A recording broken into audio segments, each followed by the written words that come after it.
All right, we are back in international waters here on Fight Club Week 4, the week of knots. I'm Mojo here with the hammer, Hey yo. and boy, we've got a show for you.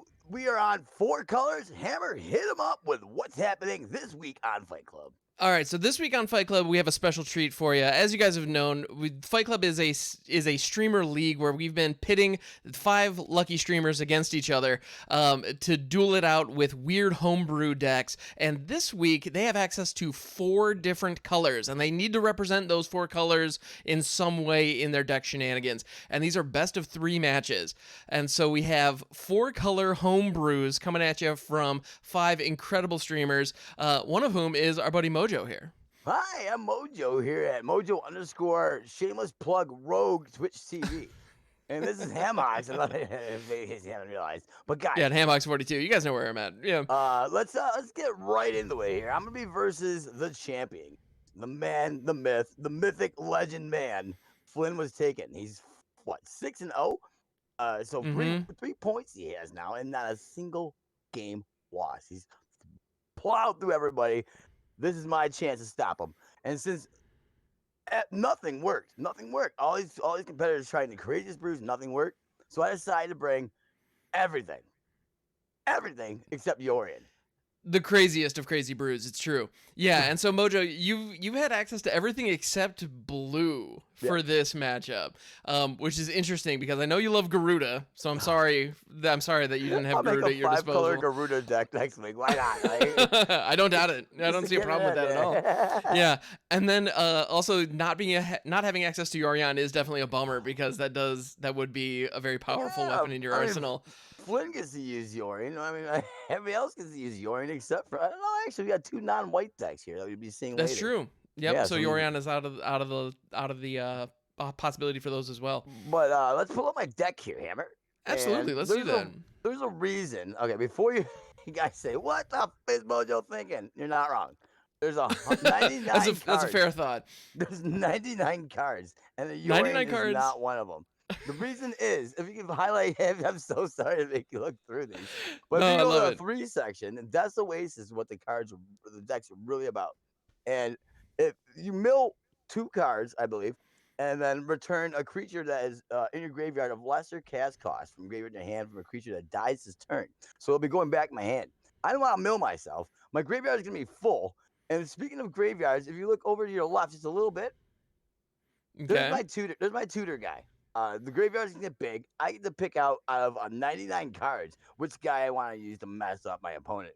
If you go way over to the right in the 7 cast, yes, I used an ultimatum. But it's not the ultimatum y'all think it is. Well, I mean, if you use Abzan, yes, it is. But And if you're feeling your graveyard, yeah. Yep, But I'm gonna be loading my stuff in my graveyard, constantly bringing it out.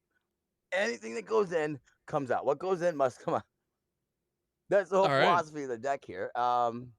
My sideboard, it's not that big of a deal considering I am 100 cards, and I did get. I got anti-counters in there. I got spot removal. I got Legion Angel just to keep my flow going. Because I have 1 Angel main deck, and I got Doom Foretold in case he wants to keep any permanents out that I don't want.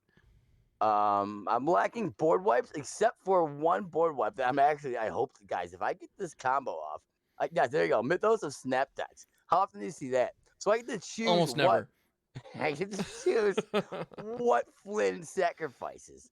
And if you go to 1 spot to the right, up 1.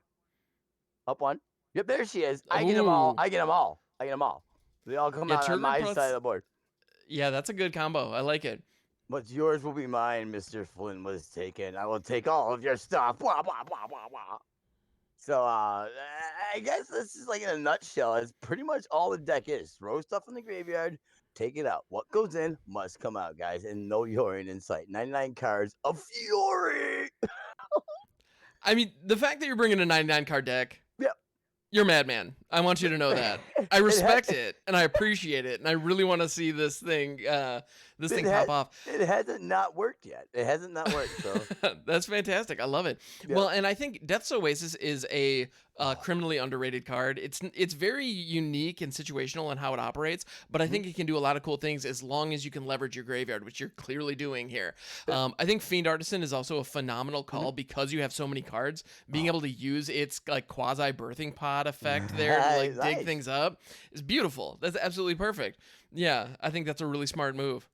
And of course, if you're going to be milling yourself, it's going to get very large as well, which so it can be a meaningful threat on the ground. Another little if you go up to the 6 section over 5 section rather, you see Bioplant. Oh Bioplant's yeah, another epic way to get all my guys out that cost 0. So oh yeah, Fiend Artisan, Nethroi, all the that. Apex of Death. Fiend Oh Artisan yeah. only costs 1 when it's in the graveyard too, guys. So I can bring back as many Fiend Artisans as I want. It's up to 10. Geese are free. Everything's free. I get 5/5 demons everywhere. Hopefully this match. That's the whole gas gusto right there. Yeah, and you do have another very Oh interesting yeah. card in here that I'd be remiss if I didn't mention, which is Offspring's Revenge, which One is of my another way favorite to bands. it I love it. Which is another interesting way to recur stuff out of the graveyard, but it does so in kind of an interesting way in that Yep.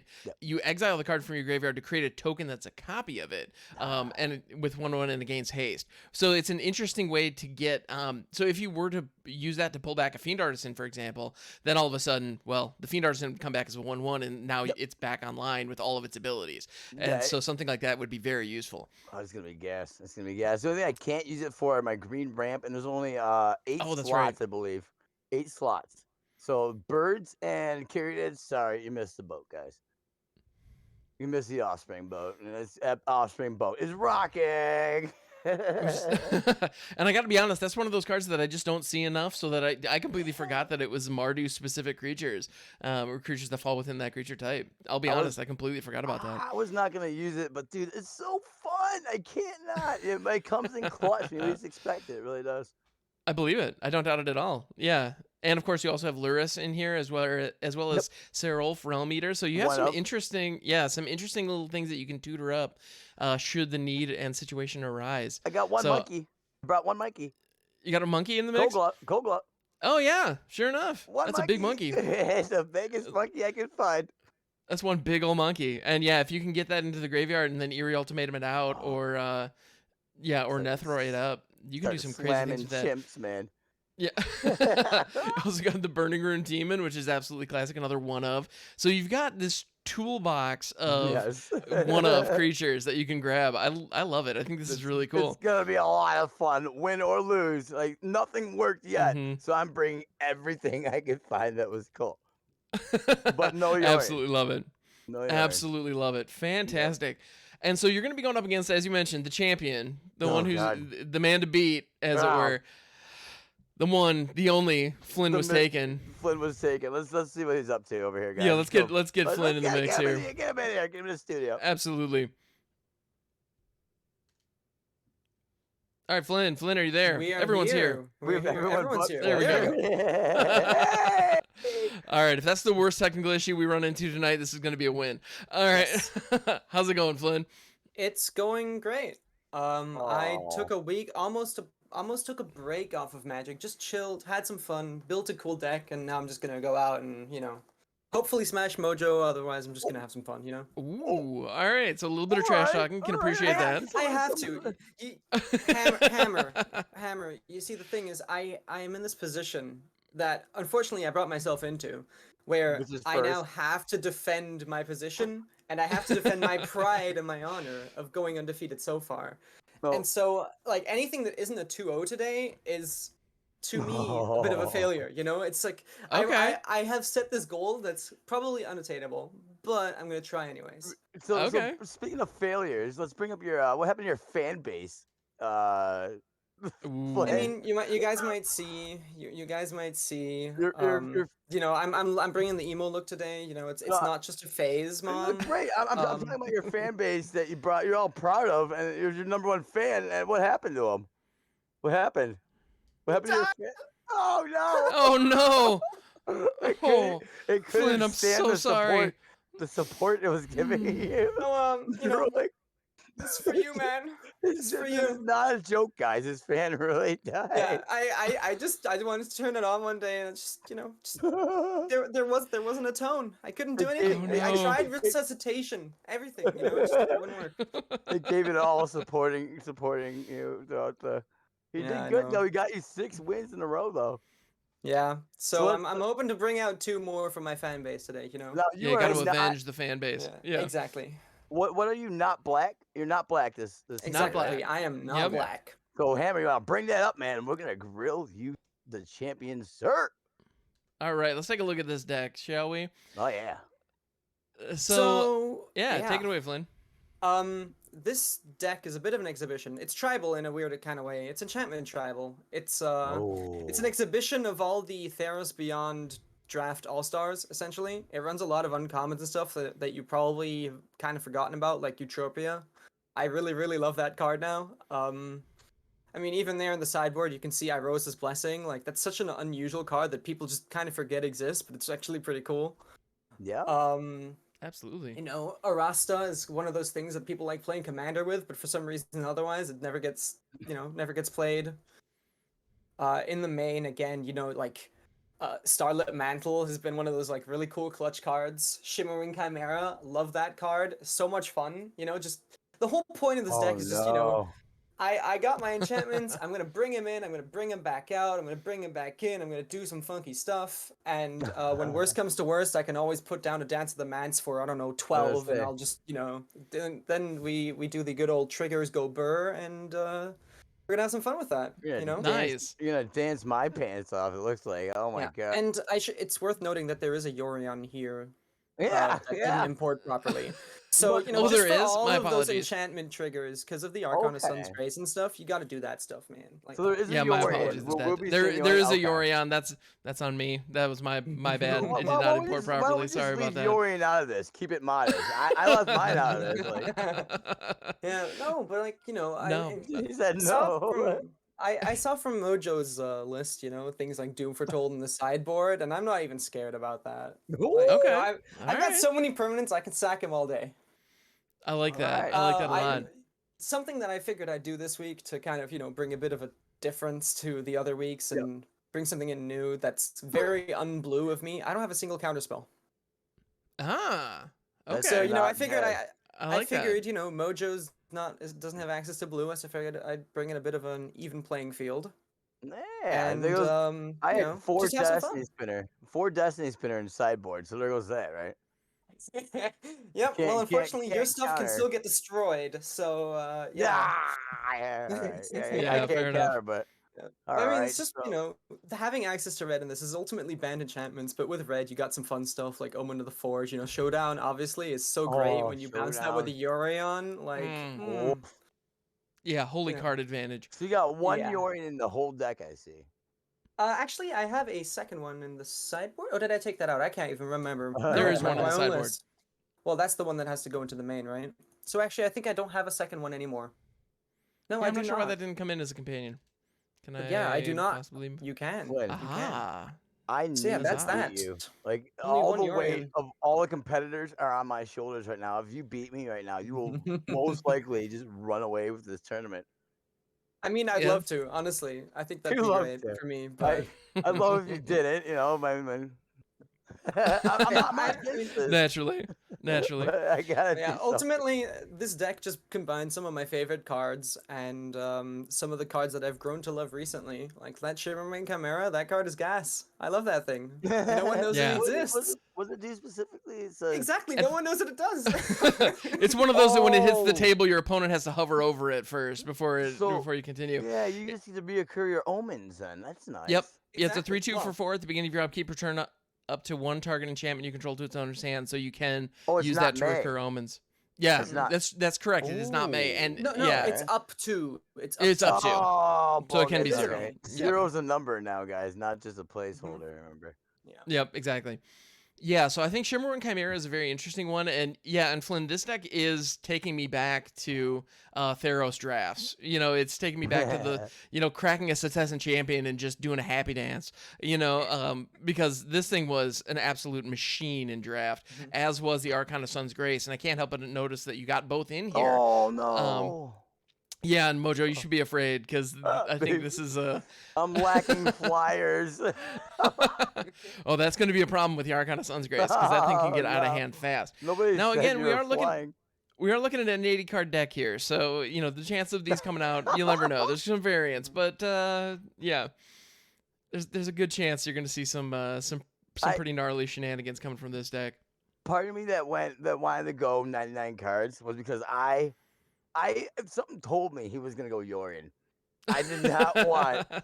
I will go on record to say that I love Yorion, and I will try and include Yorion all the time. I have played like Izzet control, like Yorion, like no black in there, no Grixis, nothing, just only Izzet.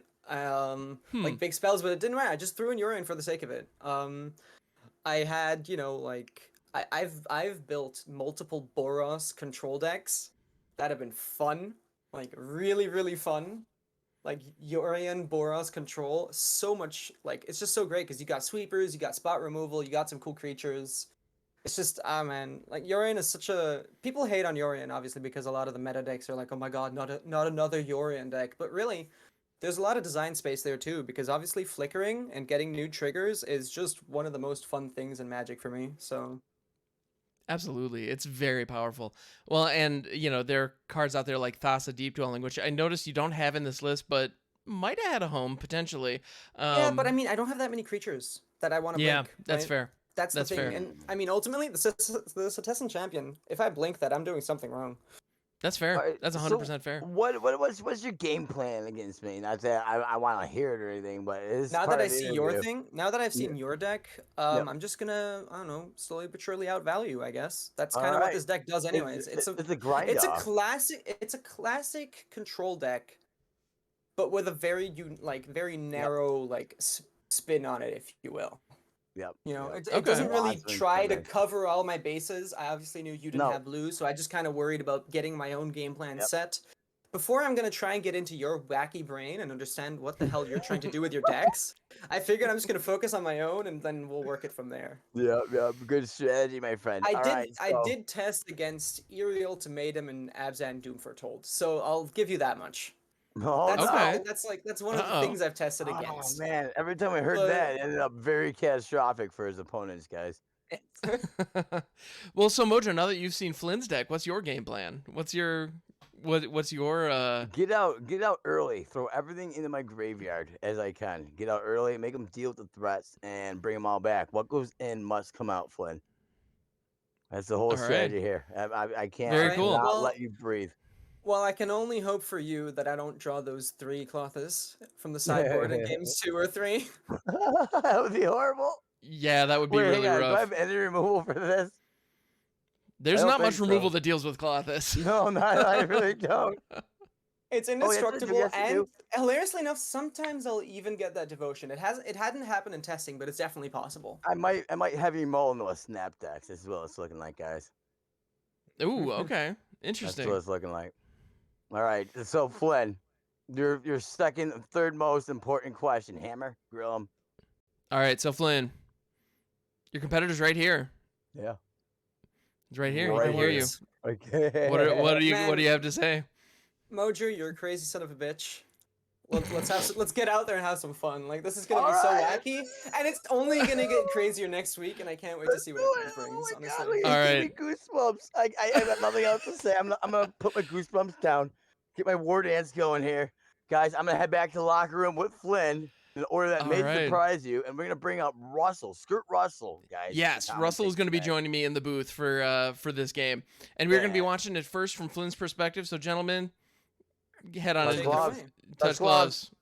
gloves, All right. get into that arena. All right, guys. Yeah, I'm going in there. You want to throw some packs to the crowd? I think it's feeding time here. Oh, it Sharks is, are eh? hungry. Oh, Sharks are yeah. hungry. These card sharks here. Feeding time, and then I will go deaf and mute on Discord, jeez.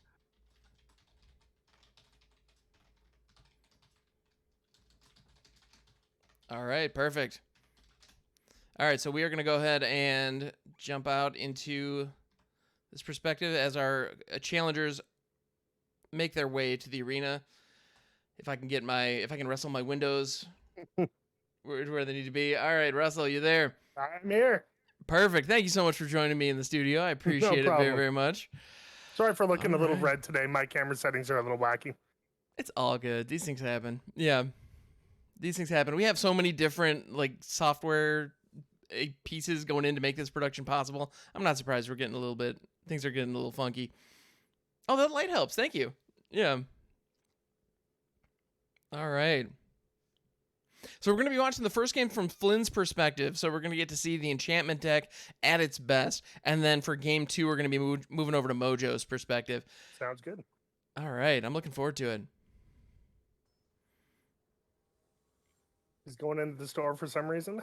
For some reason. I'm not sure what that was. Making a quick purchase. Yeah. Needing to get that last minute style for exactly. For the deck. Absolutely. All right. Perfect. Mojo already flashing the good game, ever the gentleman. Now he has a pretty expensive hand here, but he's kind of keeping it. Yeah, he's keeping it. I see that Nessian Wanderer is going to help make sure that he hits his land drops. So I think that's the thought. And so Mojo starting things off with a with a pathway on black. And Flynn debating over what card to play first. And he ends up with the pathway on white. All right, Meyer Triton from Mojo. Getting that mill game started early. Mill game started early, and I can't help but notice that an Arcfiend's Vessel has been milled away. Triumph for Flynn, that's going to help a lot of mana fixing in his hand. Mm-hmm. Yeah, the Triumph is very important. I would play the Triumph here and take the 2, in my opinion. Yeah, because the question is, do you miss the 2-drop in the Nessian Wanderer in order to set up a champion or Eutropia on 3? Exactly. Yeah, and I think that makes sense to set up that on 3. Ooh, another Setessan champion. Might go with the Setessan here and take another hit. I think that's fair. Yeah, so that Meyer Triton doing the beatdown. Mm-hmm. Changing the quality for the broadcast. Thank you, Flynn. Appreciate that. All right. Yeah, another month. Thank you so much for that sub. I appreciate it very, very much. All right, so Sad Robot entering the field from Mojo, who he also has a Lurrus online with an Arcfiend's Vessel in his graveyard. Ooh, attacking with the Lurrus. In addition to the Meyer Triton, putting some more pressure on Flynn. Another Triumph for Flynn. Interesting. Well, and so what he has right now is he has a lot of good payoffs, but not a lot of enchantments. And so I'm seeing that Starlight Mantle in his hand, and he may want to hold up mana so he can cast that as a combat trick on the Setessan champion. Yeah, I think that's what he's going to be doing here.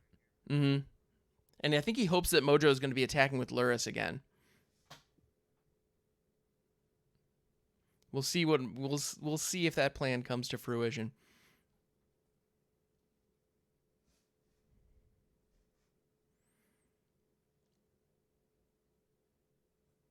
All right, it looks like Mojo's holding priority. Awaken the Blood Avatar. That was fast.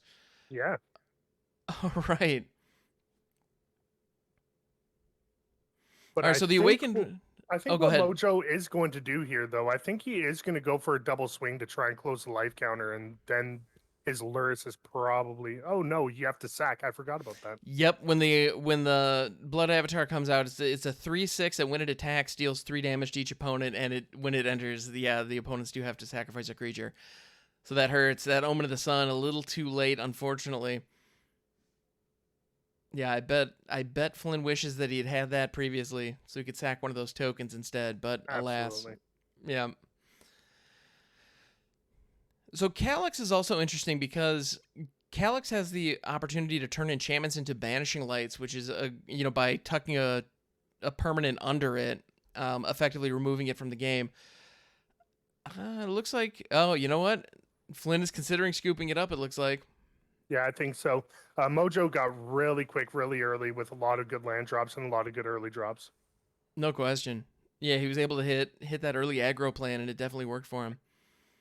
And I figured, like, because I saw the mana curve on Flynn's deck, and I figured he kept a pretty expensive hand for the mana curve on his deck. Mana curve on his deck is surprisingly low, actually. Yeah. Yeah, the curve is surprisingly low, but somehow it still didn't quite. Now, he was able to survive another turn with that Omen of the Forge, or sorry, Omen of the Sun, rather, being able to block both the Blood Avatar and Luris, but it's just not enough, and he knows it. All right. Okay, sideboarding here on Flynn's side is actually going to be pretty interesting. Yeah, I think he's going to be putting in a lot more control. Mojo's deck didn't look like it needed a whole lot of control, but it actually kind of comes out of left field and being a little bit more aggressive than you would expect from looking at the deck list. Yeah, that was definitely far faster than I was expecting Mojo's deck to fire off. And of course, yeah, Flynn immediately grabbing as many Colossuses as he can get his hands on. Yeah, absolutely.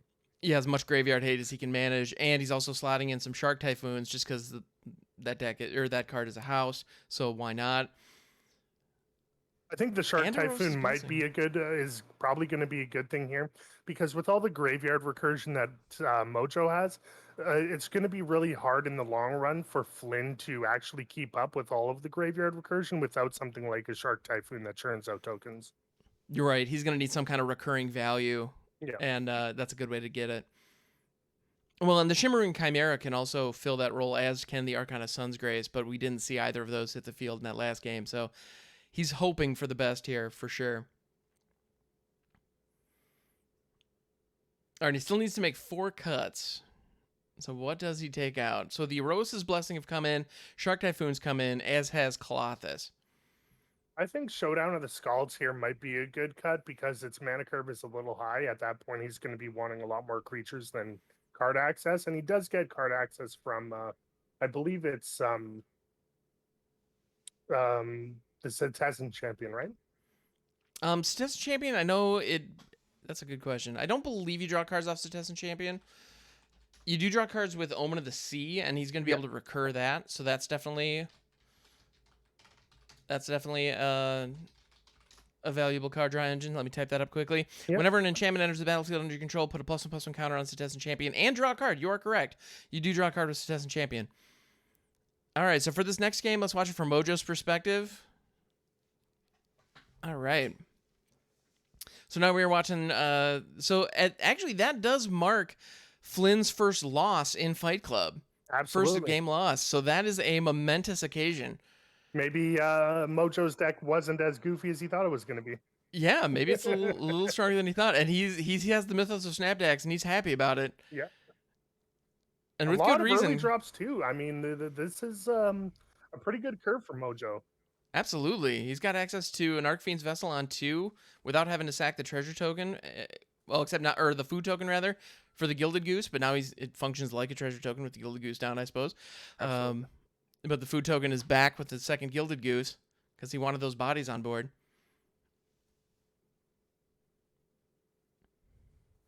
And there's a Citizen Champion on turn 3 from Flynn. So this is more the game plan that I was expecting to see from Mojo's deck. He's got access to a fair number of value generating, a lot of value generation, I should say, in Fiend Artisan and the Archfiend's Vessel. Is now able to sack that to go grab probably a Mire Triton, or no, another Gilded Goose. Sorry, because it was a mana cost of 1 or less, because X was only 1 in that exchange. Right. I was mistaken. I saw that he paid 2, and I still excited about that Mythos of Snapdax. Yeah, I would pocket that Mythos of Snapdax because right now he doesn't really have a good attack. 3/02s isn't really a good board, and you might want to wait till there's a bit more value generation for using the Mythos. Now all of a sudden, with the Arcana Sun's Grace, it may be a little early to pull the trigger on that, but at the same time, I think it's closer than it was before. And Mojo's getting a little flooded out here. A little bit. I think one of those Gilded Geese is going to become something. Let's see what Mojo decides to grab with the Fiend Artisan.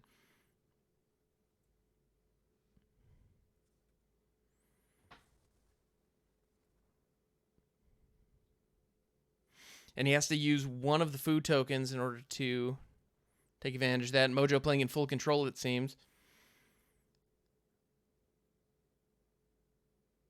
He's going to go grab Luris. That is a fine choice, I'd say. Some access to the vessel. He's got a flyer now, a flying blocker. Yep, he's got a 5/5 flying blocker and is set up much better than he was a moment ago. Yeah, but it's interesting now because Flynn has the ability, if he is able to play some enchantments here, he's going to get a lot of value off both the Contestant Champion and the Archon. Absolutely. Well, and that Omen of the Sea is definitely getting things started for him. Mojo's still dancing with the Mythos. Yeah.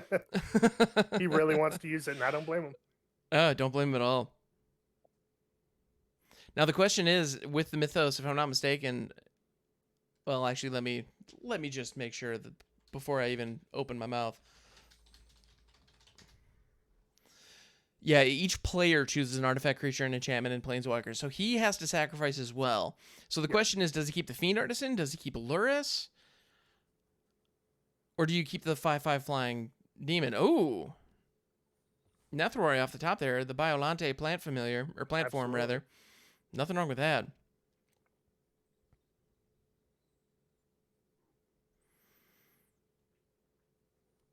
So the Fabled Passage becoming a swamp.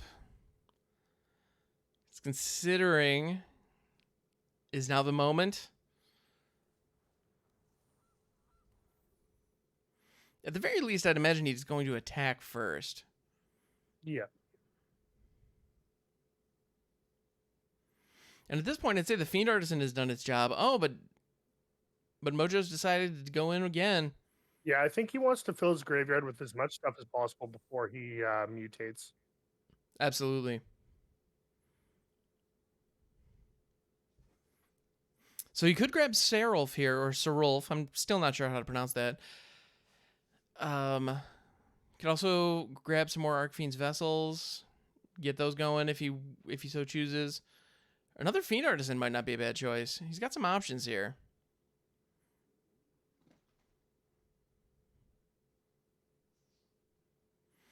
And he goes for the Mire Triton. That's a good way to fill the graveyard. Also a pretty good blocker if that Contestant Champion starts to get a little too big on this coming turn. Yeah, absolutely. And Mojo chooses to keep the flyer back and not attack into a chump blocking Pegasus.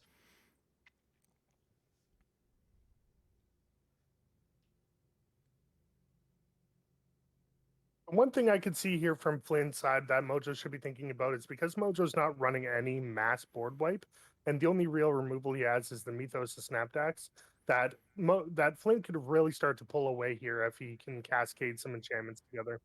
Ooh, and there's Clothis, God of Destiny. Hello, indeed. And that is going to be a pretty impressive target that gets to go after.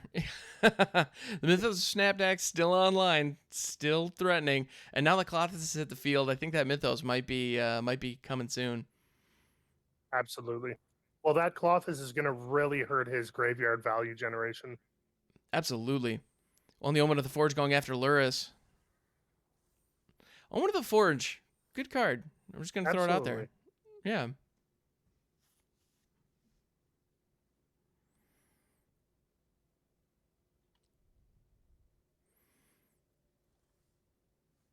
All right, so there's the Death's Oasis. It's a little later than Mojo would have liked, but it's better late than never. Absolutely.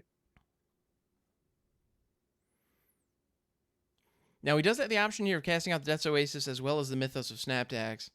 And because of those food tokens, he's able to get the Mythos of Snapdax's bonus where he gets to decide what's sacrificed. So I have a feeling Flynn is going to be left with an Omen of the Sea and or one of the Omens, rather. Doesn't really matter which at this point, and one of the Pegasus. Pegasi? I think that's Pegasi, yep. And the Death Oasis triggers. And the Gilded Geese are coming back to hand. All right. And that's the 7/7 Fiend Artisan that's now attacking into a 2/2 Pegasus that no longer has lifelink because the Archon is off the field. So that Mythos, so Mojo was doing the happy dance around the Mythos, and he was 100% correct to do so. Absolutely. I was thinking on that last turn, with Flynn's knowledge, knowing Mojo's deck doesn't run a lot of board wipes, I figured he would have gone wide with an attack because he could only block one of the flyers. That would have made sense. Yeah, but he must have been building his resources and hoping for an alpha strike. He certainly did not see that board wipe coming. No, not at all. Well, in a 99 card deck, when you only have one or two board wipes in there, it's fairly safe to say that they probably don't have it in their hand most of the time. Yeah, I think planning against that would not have made sense. So I certainly can't blame Flynn for the lines that he was taking there. Now he still has quite a few cards in hand, so Flynn's not out of this just yet. Absolutely. And the more mana Flynn gets, and with the mana curve on his deck, he can just pull away in a single turn if he wanted to. Absolutely. Yeah, because there is Shark Typhoon, Kiora Best of Sea God, a few other very impressive enchantments that that Flynn may be holding on to right now. Absolutely. And my guess is because Flynn has played really reserved and played maybe only one spell a turn for the last 2 or 3 turns, he's probably hanging on to some pretty expensive cards right now. I bet you're right. Yeah, that's a good call. Now, I'm just happy to see Fiend Artisan going off because this is one of those cards that when I first saw it, I remember thinking, wait a minute, they made Tarmogoyf a birthing pod? This is insane. And but it never. The problems I've always had with using Fiend Artisan is it's a little too squishy early game and late game. When it's a little bit bigger, you almost don't need it. So it's one of these things where it's a very easy target early game because of its ability, and its health and toughness is so low. But late game, you don't get the value off it, and you'd rather have the big creature around. And it's a really difficult card to use, but it absolutely has an ability that's worth the cost of admission on its casting cost. Absolutely.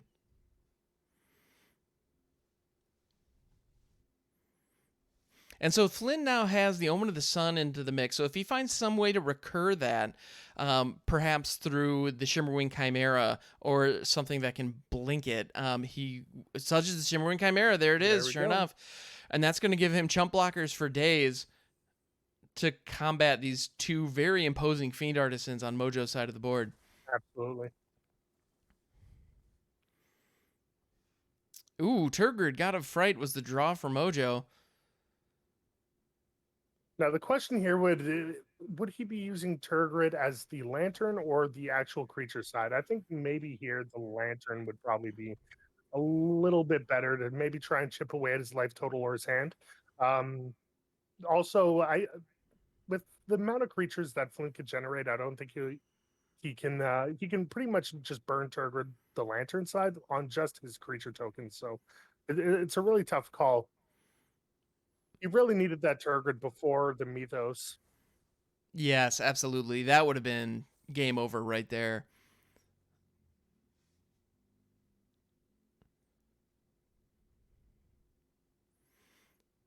And the Fiend Artisan going in for another something. Let's see. Gonna grab the Charm Prince. Gain a little bit of life. Play out a Gilded Goose.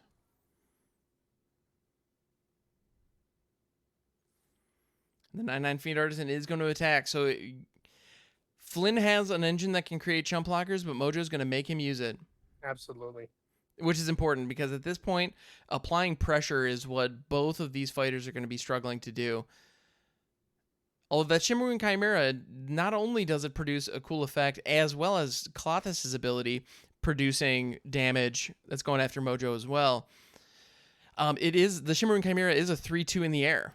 And so that's nothing to sneeze at. And at this point, Mojo doesn't really have a good answer for it. No, not at all. Well, Flynn has been in the 6 mana range for and he has the mana available for Shark Typhoon, but he hasn't played it. He's one away from hitting the Kalatha Best of Sea God. Mm-hmm. Absolutely. So if he's sitting on a Kiora Best of Sea God, he's hoping for one land off the top. Yeah. I think that's what he's kind of doing here, not going wide and waiting for the big tap down from that ability. Eros' Blessing on the Shimmerwing Chimera, that's going to allow Eutropia to trigger. He now has another counter on his other flyer. That's quite a bit of pressure in the air. Absolutely. And Mojo gaining so much life off the charming prince. He's still in the mix, and he knows he's still in the mix, and he does still have the Biolante plant familiar, aka Nethroi, Apex of Death. And I think he was hoping to have a Gilded Goose to mutate that onto. That way he'd have a flying blocker that was quite formidable. Unfortunately, that is no longer an option. At least without jumping through some hoops first. Absolutely. And can't mutate it on the Charming Prince because it is a human, but he certainly thought about it. And the lifelink on Nethroi is going to be very, very meaningful here. Absolutely. So Lurrus is definitely coming back, presumably. I shouldn't say definitely. Yeah, Lurrus is coming back as well as a goose because the geese are free, basically. And here we can really see the effect that Klothys has had on Mojo's graveyard this game. And still an impressive board. Nothing to shake a stick at. Absolutely. But a swing from Klothys, and with all the food tokens he has, he is pretty okay health-wise. And if something's big in the air, like if that Chimera keeps hitting him, he can survive a little bit on it. The only problem here that I see is if Flynn is pocketing a Kiora, then that could be pretty bad, taking over his Klothys. And absolutely. Yeah, if a Kiora Best of Sea God hits the field, just the chapter 2 alone that requires Mojo to tap down all of his permanents, that could be game over right there. It'll be interesting to see where this goes.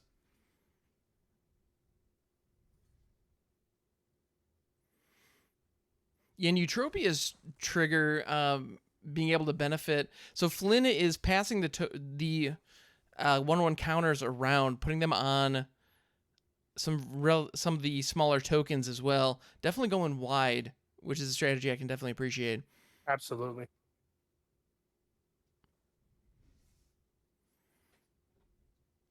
Bouncing the Omen of the Sun once again. Now, if Klothys were... Oh, go ahead. Go ahead. Sorry. No, if Klothys were to exile a land, which Mojo has plenty of lands in his graveyard, that would give Flynn the additional mana for Kiora Best of Sea God if he has it in hand. Absolutely. And with Flynn spreading the counters around, I think that might be his plan. Could be. Elspeth Conquers Death going after Nethroi. Putting counter on the Shimmerwing Chimera, getting it outside of lethal range of the Shepherd of the Cosmos. So now both flyers have 4 toughness. That is very important. And we got some Goose Chump blocks. Or we have a Goose Chump block as well as the Shepherd of the Cosmos stepping in front of the Shimmering Chimera. Interesting choice by Mojo there. Yeah, I would have figured he would have done both gooses. But that does trigger Death's Oasis twice now, and so that does, if he does... So we have some options here. He's going to grab the Gilded Goose back. Because with Death's Oasis... Mythos of Snapdax is back. And now he wishes he had cast the Turgid out, but now there's no question that he's playing Turgid out as the creature. Absolutely. Oh, yeah. And he has the mana because of the geese. You love to see it. I think this is going to spell an end for Flynn. I think so game. too. And a lot of the good thing on Flynn's end though is he has a lot of tokens, not a whole lot of creatures on the board. So that is true. Yeah, and Flynn flashing the good game. Because that board, holy triggers. So that board is going to become Mojo's. Absolutely. And all the take actions. And not only that, not only does Mojo get all of these things, but he also gets the enter the battlefield triggers for each of these enchantments. Absolutely. So that's just going to fill Mojo's board. The only thing I could see Flynn doing here is maybe top decking, getting a Kiora and tapping down Mojo's board. Yeah, I think that's the best case scenario. However, if he does even if he does have a Kiora, and he puts all those counters on to Turgrid. She has Menace, so Turgrid would be a pretty good value creature to get his life low enough. Absolutely. No question about it. And sure enough, like you said, that looked far more devastating than it turned out to be with the majority of Flynn's board being tokens. And he's Destin champion, so Flynn's not out of this just yet. No, and he has a pretty robust life total. He could take 3 hits from the Turgrid. That's true. And Rose is blessing on a Destin champion. Nothing wrong with that. Gonna blast his own Shimmerwing Chimera, which is going to trigger Death's Oasis. Ooh, and Mojo just milled a Luris, which is now coming back into his hand. That's not good. That's not good if you're Flynn, that is. That's true. Ooh, Mythos Nethroid. That's really good. Absolutely, because that's the Destin champion is going to grow and get out of hand here very quickly. So the Mythos of Nethroid getting rid of this Destin champion. And Luris is now hitting the field.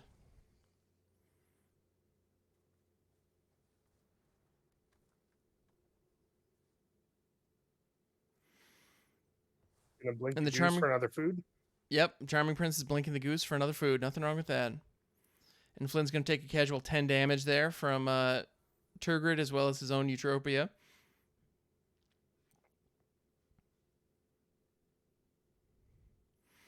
Let's see. Does Flynn have anything that can possibly get him out of this?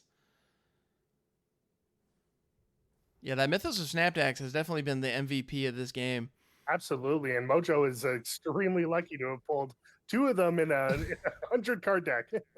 Absolutely, no question about it. Flynn's digging for answers. I don't think he has much here. Yeah, but he tapped out just to dig for answers. So, and with Turgrid having Menace, Yorion actually is not able to block it in that game. Yep. Oh my goodness, that was fantastic, and that was two really amazing matches. Actually, that went completely the way I didn't think they were going to go. Right, oh I did not. God, I did it. Well, Skirt Russell, thank you so much for joining me in the booth. I appreciate it very, very much. No problem. All right, and we will be seeing you in this next matchup. Absolutely. Which, I'm looking forward to it. All right, so let's go ahead and let's chat with our fighters here. So Mojo, my dude, and we should have Flynn here as well. How's it going, gentlemen? God, I got goosebumps all over. They're gonna pop. Those right were some now. incredible games. Yeah. So I got my combo off with the snapback and the freaking. So Flynn, thank you so much for that. That was a really cool deck that you brought. So walk us through those games. What was going through your mind during that matchup?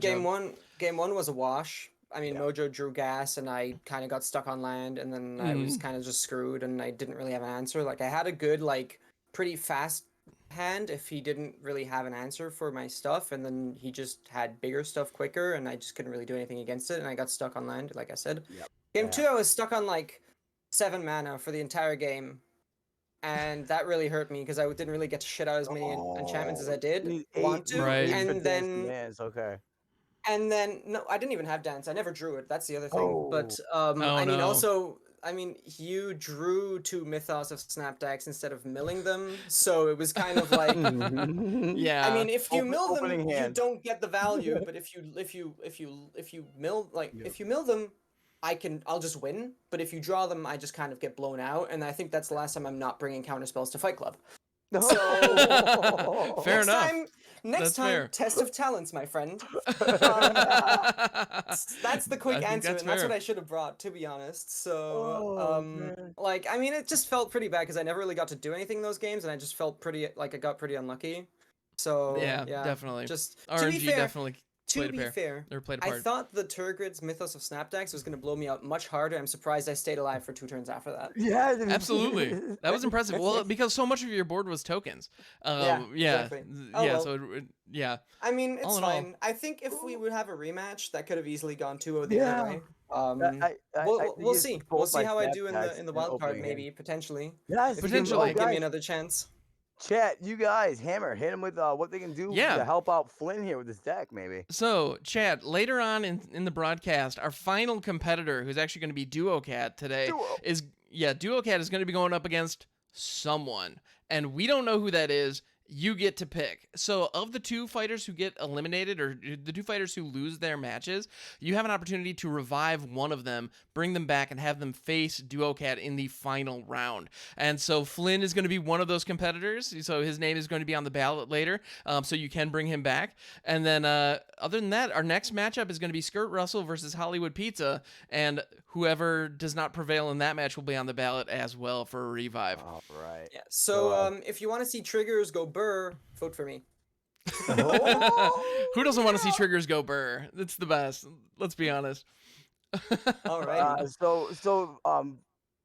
Flynn's gonna be going back to the locker room, and I'm gonna be hanging out here with y'all, and we're gonna actually see who won the Oh, we actually raffle. didn't do a raffle, so let's do one. Let's do a raffle. Okay, never happened. We're waiting for the Let's do pizza a raffle. anyways. Flynn, very good Yes. fight, dude. I did not expect to win that. Nope, not today. Yeah. I No, didn't thank you, expect to gentlemen. lose in the fashion I did. So But good for I you. did man. have Congratulations. Bala to bring back snap decks. I had three Bala in the deck. I had headsets for everything. Yep. Yeah, that worked out nicely.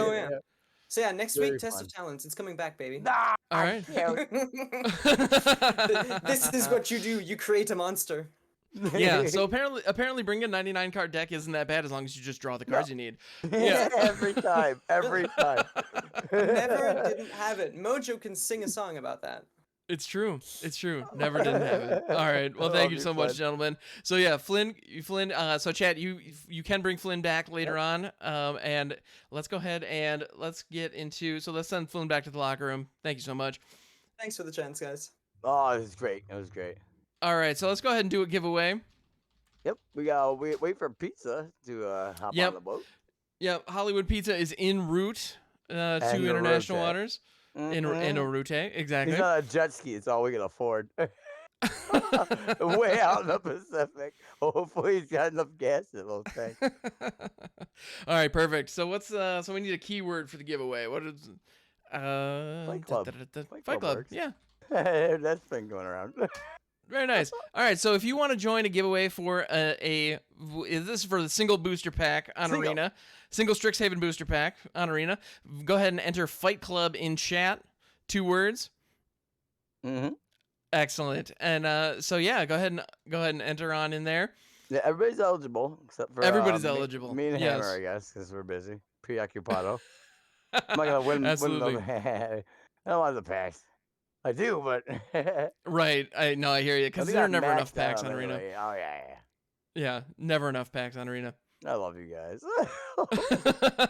No, that was a phenomenal match. I gotta say. I'm just so happy.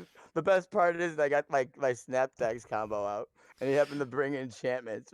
They're all mine after that. Yeah, snap no, the very and, Turgrid, yeah. Yeah, no, that combination was fantastic. And then watching you get all the enter the battlefield triggers as they resolve, I was like, oh no. Dude, I went down. If I wasn't 100 cards, if I was 80 cards, I would have milled. I went down. Yeah. I was 99. I went down to like 25, 26. So oh my goodness. That would have milled me as a Yorian deck. Oh yeah. 100 cards prevailed, man. That's impressive. That's very impressive. That was fun. That was a lot of fun. That was a blast. Yeah, absolutely. All right, so we're going to go ahead and give a couple more minutes on the giveaway. The entry code is Fight Club. Just type Fight Club, 2 words in chat. Everybody's eligible. And go ahead and type it on in. So our next matchup is going to be Skirt Russell, the People's Champion, versus Hollywood Pizza. And it's going to be interesting because I've had a sneak peek at these decks already and see what people are bringing. And I have to say, it's pretty darn impressive. I love people's stuff. Every week it is such a treat when people send in their deck lists, because I get that sneak preview. I get to open my little Christmas present early and see what weird nonsense people are bringing to the table, and it never disappoints. I gotta say, it's always fantastic. So I'm looking forward to talking with you guys through those decks. But we are waiting for Hollywood Pizza. He is on his way.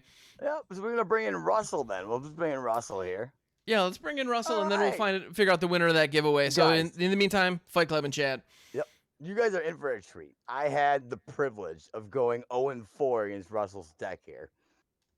It is very Russell, okay? The one-hit wonder himself, guys. Not only that, but he's got 4 colors. It's 4 times as dastardly. Russell, can you hear us in the studio? Sure can. Excellent. All right, you know what's gonna happen. Hammer grilled him. Yeah. And we call Russell the one-hit wonder not because he only does one thing over and over again. No, it's that he is exceptional at finding ways to deal a single point, like a single hit to knock out his opponent. It's very impressive. Yeah, that's all you get. You get one shot. You tap out once against Gert Russell, as Hollywood Pizza found out previously in the wildcard round. One shot is all it takes. Right in the forehead. It broke his hand, though. It was really interesting, that match. Because Russell did never hit him again after knocking him out. Absolutely. He's just hard-headed, man. So Russell. Yep. Yeah, so let's talk about the deck that you're bringing to the table. So you don't have access to, it was white, correct? Yes. That's right. You don't have access to white. So what were you thinking? What kind of nonsense were you planning out knowing that you didn't have access to white? Well, you know, there was a lot of things at my disposal. I already had a deck that was similarly styled to the deck that I made here. I just splashed some red in it because there are some other things that could be added to the deck to make it a little bit better. Now, the deck I'm running, if you wanted to pull it up, absolutely. I have it. You all ready for this? You all ready for this? Now, the deck I'm running here has a bit of an insane mana curve. It has a really high mana curve. But I'm running some things like, here, let me just go into the side view. I'm running, it's based around 10 the Pest and Mystic Reflection. So with 10 the Pest and Mystic Reflection, you can effectively copy a creature you have on the battlefield, sack it to itself, and make however many tokens equal to its power, right? So the main way I usually win with this deck is throwing out a Clackbridge Troll pretty early. If I get some ramp like turn 4, and then turn 5 having the combo where I can sack the Clackbridge Troll to itself to create 8 Clackbridge Trolls, which gives the opponent something like 24, I believe. Yeah. Sorry, I had to do some quick maths. Yep, 8 times 3, 24. That's correct. 24 go tokens. And then on the 5th turn, I could throw out a Massacre Worm, which basically just mills them for double whatever that is. So 11 Massacre Worms, 11 Terror of the Peaks. 50 or so life. So that's one way. Another way is with Terror of the Peaks. Oh my God. I can copy it and sack any number of large creatures I have. I have Demagoth Titan in there. He doesn't really need to be in there.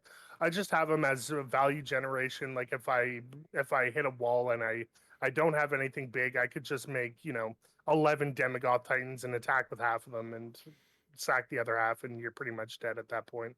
Absolutely. Solve the equations in there for a lot of different things to fetch a Mystic Reflection if I don't have one, attend the Pest if I don't have one, or worst case scenario, a Cultivate if I don't have one, and I need to fix my mana. And other than that, I have Landwehr Visionary, which is also just a way to draw a card and add a little bit of extra mana value. But also at the same time, if I can sack something, like if I'm not pulling anything and I have a Demagoth Titan and a Landwehr Visionary in play, I could just use the combo to draw 11 cards and have 11 Landwehr Visionaries and basically be able to pull whatever I can next turn anyway. There's nothing wrong with that. That is incredible.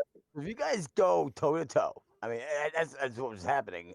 But if this goes long game at all, like mid-range to long game, that right hand that we've talked about, it's all healed up, right? He went to the doctor, he had screws. It's like he's like Jax from Mortal Kombat now, guys. Oh yeah, it's half metal at least. Yeah. This is the Thor's hammer of Russell one-hit wonder right here, guys. Mm-hmm.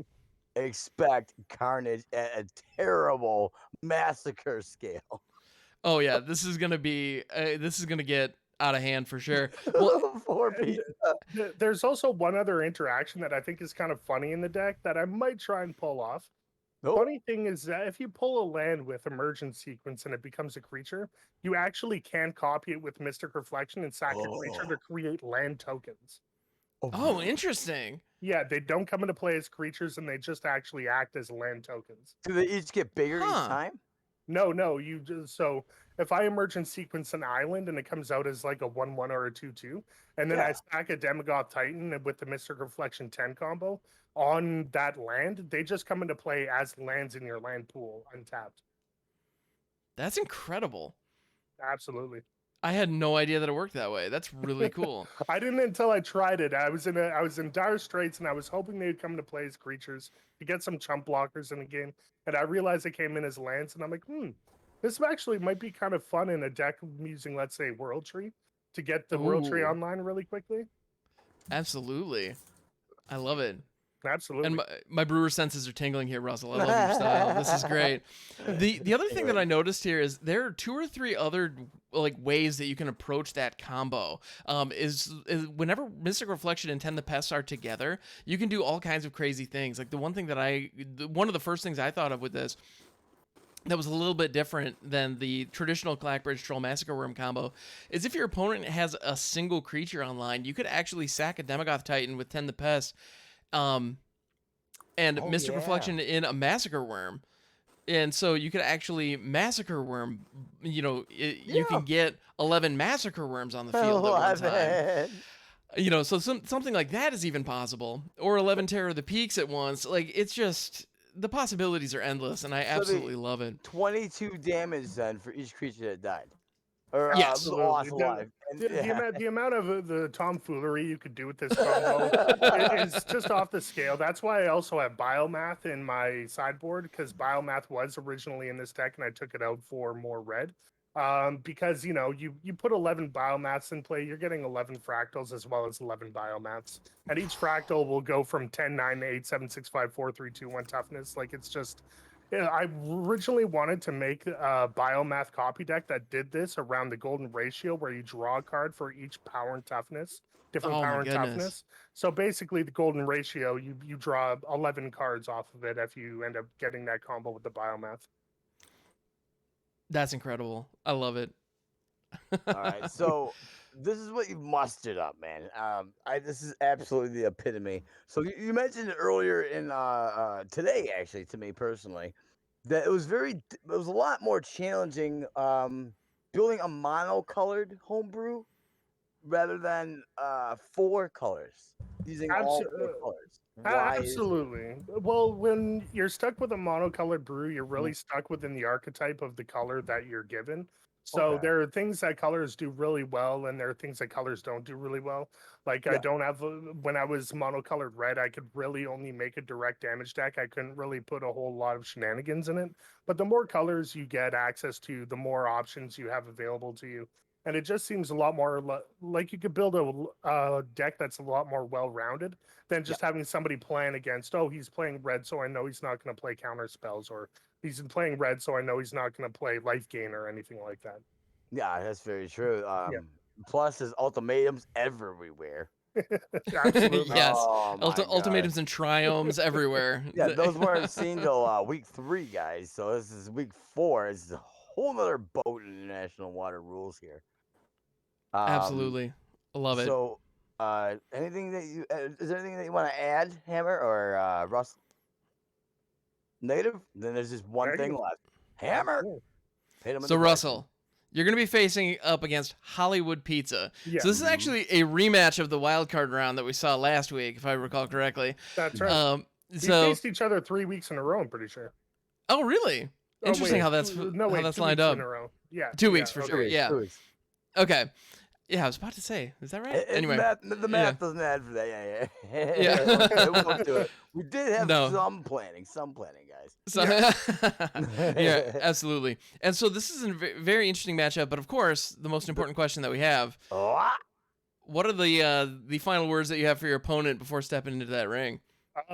Well, Hollywood's a really good friend and a really good competitor, and best of luck, and have a good match. Very cool. For the gentleman, respect. I can appreciate it. So go ahead and let's touch gloves. And Russell, let's get you into the arena. All right, but first and foremost, we're gonna send him back to the locker room for now. Let's find a winner let's figure out who won that the Fight Club pack. Yeah, it's feeding time, boys and girls. It's feeding time, boys and girls. Absolutely. So exclamation point giveaway in chat. Let's see. And the winner is Noob Snorlax. Hey, Congratulations. Ramu. It's Ramu. Ramu, congratulations. Yep. You got a Strixhaven pack coming your way. 1 pack richer, family. Absolutely. Don't spend it all at once. Yeah, don't spend it all in one place. Exactly. All right, perfect. And so next up, we are going to be bringing Hollywood Pizza in. Hollywood Pizza. He has found his way onto the boat. We're always grateful when he does. He had just enough gas. I made sure of that. Just enough gas in that jet ski to make it. Yeah, absolutely. All right, so Hollywood, can you hear us? Yeah, I can hear it. Can you guys hear me? There he is. Yep, we got you. Hey, how's it going, guys? What's up? Bright-eyed today. Look at him. Moving on up. How you guys doing today? Get a little sun, it looks like. Doing from well. That How trip about out you? here to the boat. Was that a 4-day trip? Something like that. Yeah. Very cool. So Hollywood, how are you doing on this fine Fight Club Saturday? I was about to say Friday for some reason. I wanted that alliteration. I wanted it so badly. Just chilling, ready to play some Magic. Fantastic. Right, so you and Skirt Russell both got not white, I believe. So you guys are the same 4 colors. And you seen Skirt Russell's deck? Yeah, did you get an opportunity to see? Yes, Perfect. I did. All right. So is that different from your style? Anything that did you expect? I don't think that you expected to see the one-hit kill of death, but what did you anticipate with your deck, and what did you do with your deck? I gotta see this here. Let's pull this thing up. Yeah. Oh, so my deck is kind of like a little bit all over the place. Here, let me mute this here. Sorry. My deck's a little bit all over the place. I didn't even recognize some of these cards because you got the Japanese style. Oh, sorry about that. Yeah, no, you're fine. I was like, wait. Shock, wait, what are these cards? How quickly do you sorry speak about Japanese? So, it's actually in Japanese. You just learned how to read it. Yeah, I was like, wait, what? So earlier the week, I was testing this enchantment. I can't remember what it's called, but it's like you discard your hand end step. You can play an additional land, and whenever you cast a spell, you draw a Song of Creation. Song of Creation. Yep. So I made a Song of Creation deck, and it actually did pretty decent the first 3 games I played on stream. I actually almost comboed the first game, comboed the third game, and I was like, all right, maybe this deck isn't so bad. So the next day I woke up and I tried it like 8-10 times, and I couldn't do it at all. So I was like, all right, maybe this isn't the deck. This looks very formidable versus Russell's style of deck. You are just go. Oh wow! So I decided yesterday I wanted to do like it'd been like a couple days. Essentially, kind of the original idea I had when I was doing the Song of Creation was Magecraft. Yeah. I wanted to have Professor Onyx, and I was like, all right, cast a bunch of spells, drain them like a tendrils, and they're dead.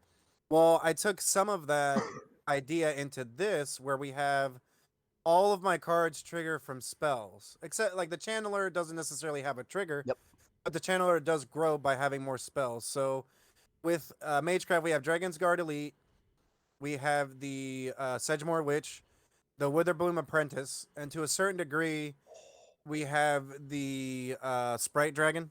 Sprite Dragon does trigger for any non-creature, but in the deck, the only non-creatures we have anyways are just instants and sorceries, so it's the same as just having Magecraft. Now, with the Witherbloom Apprentice and the Sedgemoor Witch, you're able to have a little bit more reach. The Witherbloom Apprentice lets it so that all your 1-mana spells, which I made sure I had plenty of in the deck, all your 1-mana spells essentially are just, 1 point of damage, so your shock ends up becoming like a lightning bolt. Nice. And it makes it so that your Plumb the Forbidden, which in combination with Sedgemoor Witch means that you're replacing your tokens. So you're able to kind of just make a bunch of tokens off the Witch, sack them all to the Plumb, which makes a bunch of triggers, and then therefore the Witherbloom Apprentice ends up draining them for possibly 8 or more life sometimes. And the Sprite Dragon is kind of there to help give like an alternate win condition in the form that it itself is like a Tarmogoyf in the air. It only gets bigger. The Dragon's Guard Elite was kind of just like a backup plan in terms of like, oh, I need to be aggressive. This is a 2-drop. We need early threats. So I realized just 2 of them was probably fine. I kind of came up with a deck name for your deck. It gets bigger. that is true. So we also have the Magmatic Channeler, which between the Plumb the Forbidden and the Magmatic Channeler, gosh, it's gonna get so big. It helps us like kind of get a lot more card advantage that a deck like this would probably lose early. Yeah. The magmatic channel definitely makes sense. If you think about it, we're always going to be able to cast 2 spells anyways every turn. So the magmatic channel definitely helps kind of accelerate the process in the Sprite Dragon, the Dragon's Guard Elite getting bigger, the Witherbloom Apprentice draining, things like that. I had for my spells, I chose Opt because it's just a solid 1-drop blue spell to help kind of filter through the deck. We have Crash Throughs, which if our Dragon's Guard elites get big enough, we'll be able to trample through. Oh, Also, if there's a no. flying blocker, then the Sprite Dragon gets through that as well. 2 shocks for kind of like some reach, considering it's just another 1-drop spell. Could either remove some small targets or, help with the final points of damage. The Snakeskin Veil specifically was there in case there was any targeted removal to help protect myself from that. The Heartless Axe is kind of just, targeted removal. Just nice to have an extra spell just in case some shenanigans are having. And the Plum was just for the card advantage now. With the sideboard, I was specifically targeting certain things. So I knew I was going to play against Skirt. I didn't necessarily know what he was playing. Me and him kind of had discussed kind of back and forth some of the decks that we might have played. I know he saw me playing the Song of Creation. So I wasn't really sure what he was going to be playing. I know that he had mentioned we had Burgie. We both ended up having Burgie in our decks in the beginning of us brewing, wow. which was funny. So I was like, man, I wonder if I bring the combo deck, if he's going to have a combo deck too. I thought it would have been funny. And he does have a combo, it's just a little bit different. But my sideboard, I didn't know what he was going to bring. So I kind of just ran an extra Heartless Act, a Callous Blood Mage for Graveyard Hate. Clothis helps with reach. The negates are just good against anything. Duress, quote unquote, is good against anything too. But personally, I don't know if I would bring the Duresses in against him. I'm not certain. It's going to be a decision I'll make here when I'm sideboarding. But I was figuring if I wasn't able to at least get through Skirt, then I do have options for Duo Cat because I know Duo Cat's probably going to be bringing a control deck. So those 3 Duresses, the 3 negates, the Clothises definitely help reach against control. The Clothis still helps against Skirt no matter what, because, Clothis is just a good card overall. The Soul Seers were just in case he had the Brash Taunter. I wasn't sure if he was going to bring it, so I just decided I wanted to put 2 Soul Seers as kind of that additional removal spell, and also it helped against the Brash Taunter in case he did have it. Nice. All right, Hammer. Dissect them, man. Grill this deck right here. I love it. I think this is great. It's definitely it's a solid Magecraft situation, and like any other solid Magecraft situation, I see a ton of 1-drops, which is great. A ton of 2-drop spells. I love how low your mana curve is. Right, the fact tops out at 4. Tops out at 3. Yeah, tops out at 3. Even looking at the sideboard. Yeah, so this is Cardinal 3. But that makes sense because when you get a lot of advantage from casting multiple spells in a turn, you need to be able to cast multiple spells in a turn. And yeah, so Pizza, you can definitely do that here. Right. So you guys have the same colors and can pick literally 2 different. Couldn't be different. Yeah. You guys couldn't have been more polar than you are right now. Yeah, I absolutely love it. I think this is super fun. This is the lion versus the mouse, really. So I almost played Queer and Dryad. That's an old school card. It's just that I knew that I think it was Snakeskin Veil, and at the time I think I had another spell, so I didn't want to run the risk of having too many green spells in my hand and the Queer and Dryad not triggering. But I think that is a card that I would definitely consider for the deck, because with that card specifically, it triggers off of your creature spells. So it wouldn't just be instants and sorceries, which is the main reason why I still almost want to jam the card in, because that card only grows. It grows from any spells you would be playing in the deck. Compared to Dragon's Guard Elite, which specifically does need an instants and sorcery, so some of those other creatures won't be as helpful with it. Right. No, that makes good sense. Well, in Query and Dryad, for anyone who's not familiar, it's from M21. It's a 1/1 for 2 that whenever you cast a non-green spell, you put a +1/+1 counter on it. So that would definitely be an interesting inclusion, and certainly could fit. But I feel like the Dragon's Guard Elite meets that same, fits the same role and also works better with the Plum the Forbidden. So I can see why you decided to go with the Dragon's Guard Elite. Right. Exactly. Yeah. I just didn't want to get caught with trying to add other green spells, and then the Dryad just gets worse, because the Dryad specifically needs all the other colors to be being cast. So basically you're saying not Bolas, Grixis, Mage Crashers. Like in the beginning, it looks like you're trying to maybe fill out with some green later, or it's gonna be interesting how this works out. Yeah. The triumphs help a lot. So being so low to the ground. I agree with what Ham said earlier about not wanting to run anything over 3 in a deck like this. Like our good friend Hearsay TTV, he had a deck like this, but his 4-drop was Showdown of the Scalds. Unfortunately, I couldn't play that card, or I would, because that card is perfect for decks like this. You empty your hand, you play the Scalds, you redraw all your cards, all your wide threats start to get bigger. You're casting all your instants anyway, so it's the perfect card for a deck like this. But I just couldn't play because obviously I don't have access to white. Right. No, that makes sense. All right, so that is your deck, which is the Magecraft. It gets bigger versus the 1-inch punch, the Titan himself, Kurt Russell. Now it's time for your question that you've been waiting for your whole 4-day trip on a ski-doo over here. Hammer? All right. So knowing that you're going up against Russell, God bless you. Thanks. What are the last words that you want to say to Russell before you step into the ring with him? Good luck. I hope it's a good games of Magic. Every time me and Skirt play so far, it's been just really awesome interactive games. And like you said, we're really good friends, and I just hope that at the end of the day, it's just good games of Magic.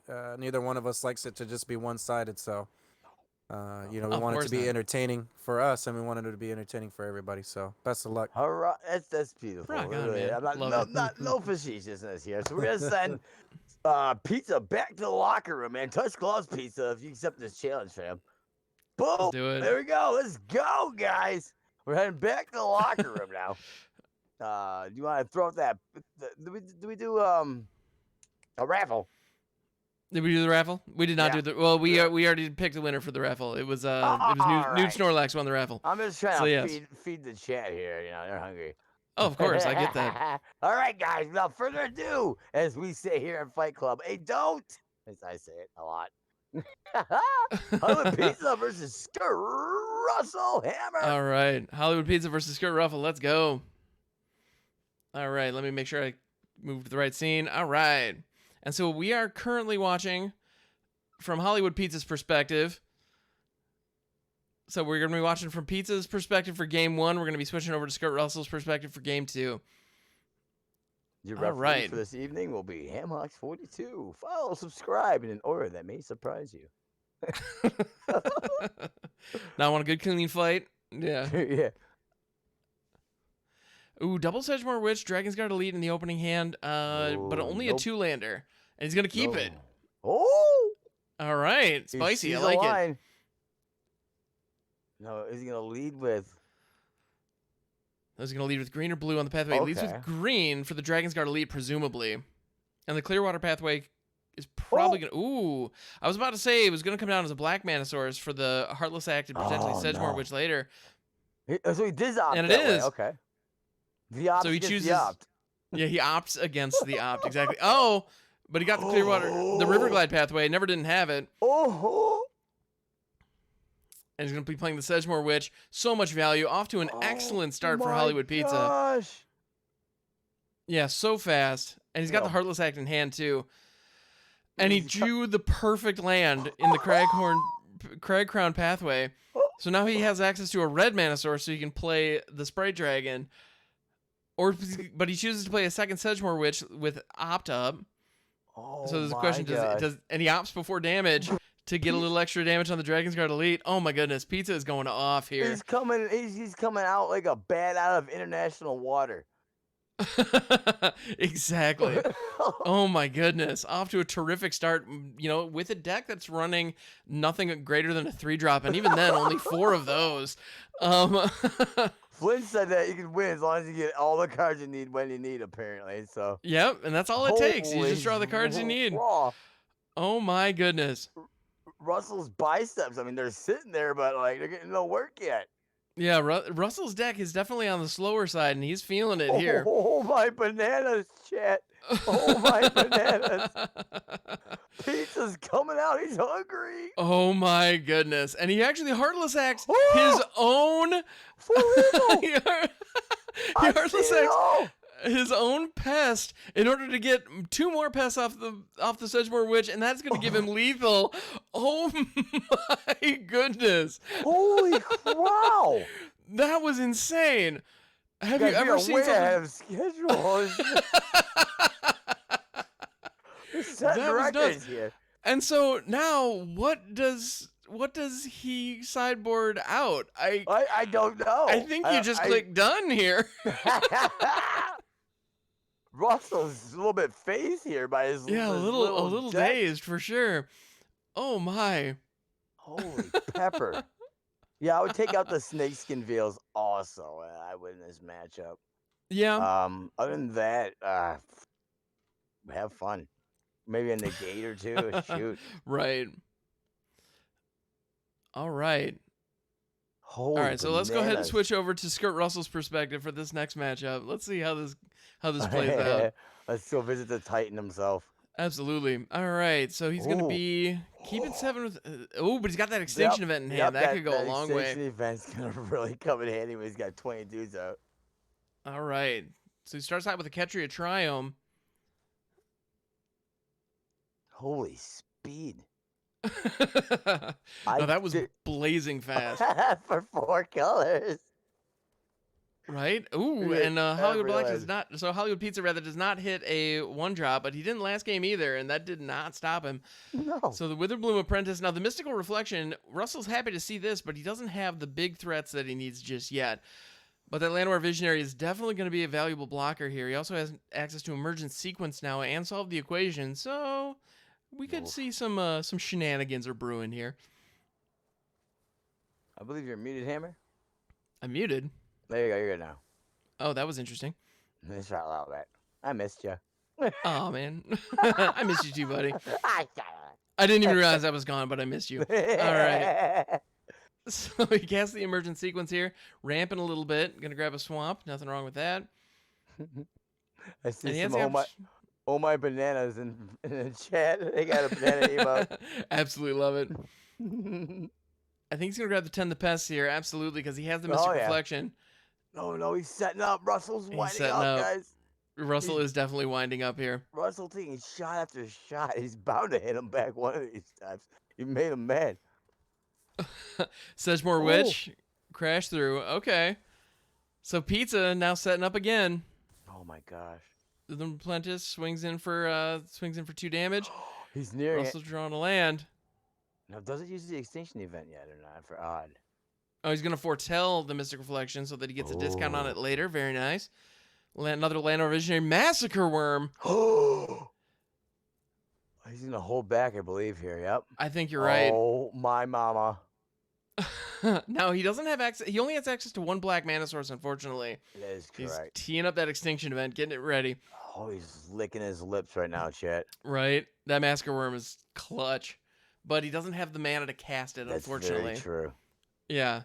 Well, I'm sorry. Look at his mana base. He's got all the colors he needs. Right, exactly. I'm sorry. Actually, Russell does have access to 2 black because the swamp the land token is a swamp, but it needs 3. Yeah, so he's not quite there yet.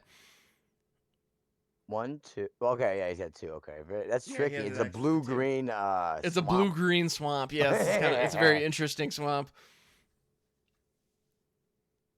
Yes, a blue-green swamp fractal. Just because why not?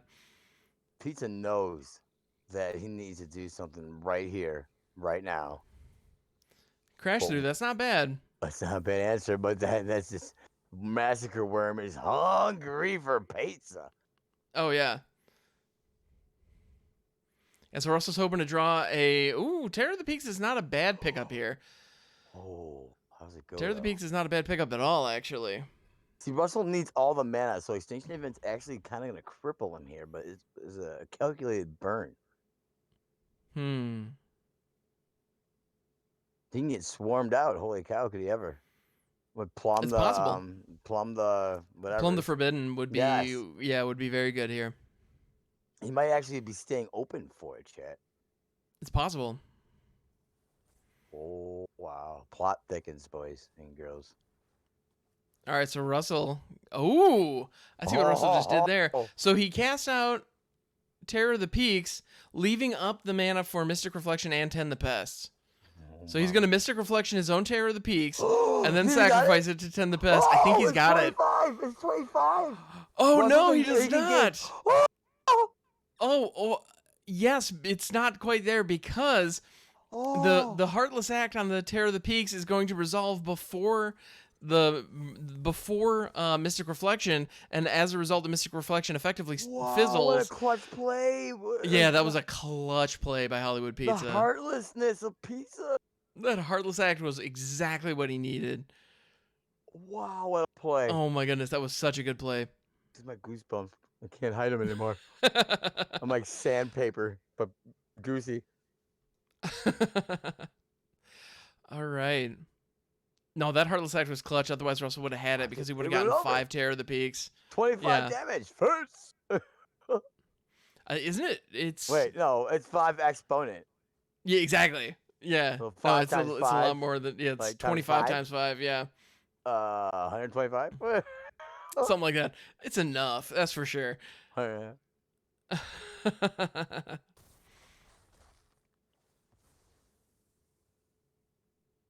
Oh, 1 down. All right. Here it so is. chump block the one with the Dragon's Guard Elite. Let's see. So Russell definitely needs to draw into, well, a Black Mana Source for that Massacre Worm is still his best bet. Yeah. But then he might be able to Heartless Act the Massacre Worm. Ooh, that would be a problem. You're absolutely right. It wouldn't trigger. Everything would die, but everything would die, life, but the life loss triggers wouldn't resolve. Yep, absolutely. But in response, I mean, 1, 2, 3.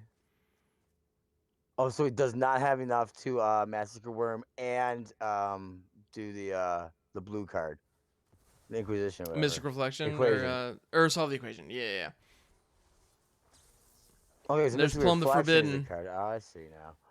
Yep, that's what we expected. Yep, there's that Plumb the Forbidden, and with the Bloom Apprentice, definitely doing some work here. Oh my! As is Sedgemoor Witch, and now Pizza's just drawing all of the cards. All the cards. There's another Witch with the Bloom Apprentice, a shot to the face. Another Plum would have done the trick. Not quite there yet. Clackbridge Troll here is good, but is it good enough? I think it's time for that Extinction event. Even in the odds right here. I'll even all day. Yeah, absolutely. I'll even all day. I would swing with the I would have swung with the tokens first before. Oh, that would have been a good idea. But give him something's like, oh no! And the Sprite Dragon in the air with the shock. Huge. That's it. Pizza did it. Does it? Oh, Pizza pulling off the 2-0. Oh my goodness. Mamma mia, brother. that was fantastic. I cannot believe I just seen a 4-color Magecraft deck work like it was monocolored, pretty much. Like never had a problem with lands once. Not once. Absolutely. Holy cow! What a great fight by 2 great decks. Absolutely. Both did a phenomenal job. So, Skirt Russell, how are you doing, my friend? So close. Oh, my goodness. That was such no surprise that you two put up an epic show. Yeah. Dude, you were sitting there with your hammer. You're ready to go. Down. He's dodging you like a mouse in a sledgehammer. So, that Heartless Act was, in my opinion, the play of the game. What were you thinking? Because you had it. You had the combo. Terror of the Peaks was live and online. You had it all lined up. It was ready to go. 125 damage to the face, lined up. Yeah, I had it, but I knew he had Heartless Act in the deck, and I was just rolling the dice there and hoping he didn't have it, and yeah, he had it. So yeah Heartless Pizza, but he was. Well, very good. Well, thank you so much for that Skirt. I love you, Russell, man. You set up 125 damage. You swung. He's like, Skirt. Exactly. Right out from underneath you. Oh my goodness. Like, oofta indeed. Awesome brew, dude. It was awesome to see 120 some damage. Almost like be teed up. It was it was right there. Yep. Pizza learned his lesson from getting bopped the first time. Never tap out versus Skirt Russell again. Exactly. Yeah. Very good. Well, thank you so much.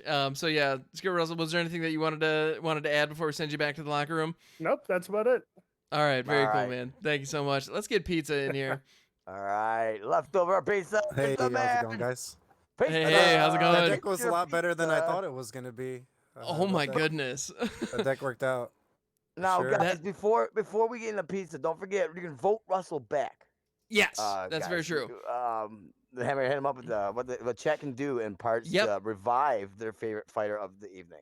So, chat, there will be a poll here shortly that's going to be coming out, so you can choose to revive either Skirt Russell or Flynn, whichever you want to see come back for the final round against Duo Cat. Yeah, so there's going to be a poll on that coming shortly. It'll pop up on your screen, and we just ask that you click on whichever fighter you want to see come back for that final match. And so yeah, you keep an eye out for that. It's coming. So pizza. The man of the moment, dude. The 4-color monocolor, man. Your lands, Pizza. How'd you do it? I just was like 3 of all my lands and we're done. I was like 3 of all my lands. Hope you don't draw the triomes early. Let's go. That was so clutch. Love it. Oh my goodness. Draws. Yeah, that deck was crazy. Like drawing the 2 shocks was obviously ridiculous when I did, because I was able to burn him for the 4 points, and then I just had the other shock and the 2 points in the air. So even if I didn't have the Sprite Dragon, I could have actually just shocked their blocker, given the +1/+1 counter to the Manus creature, and then swung in.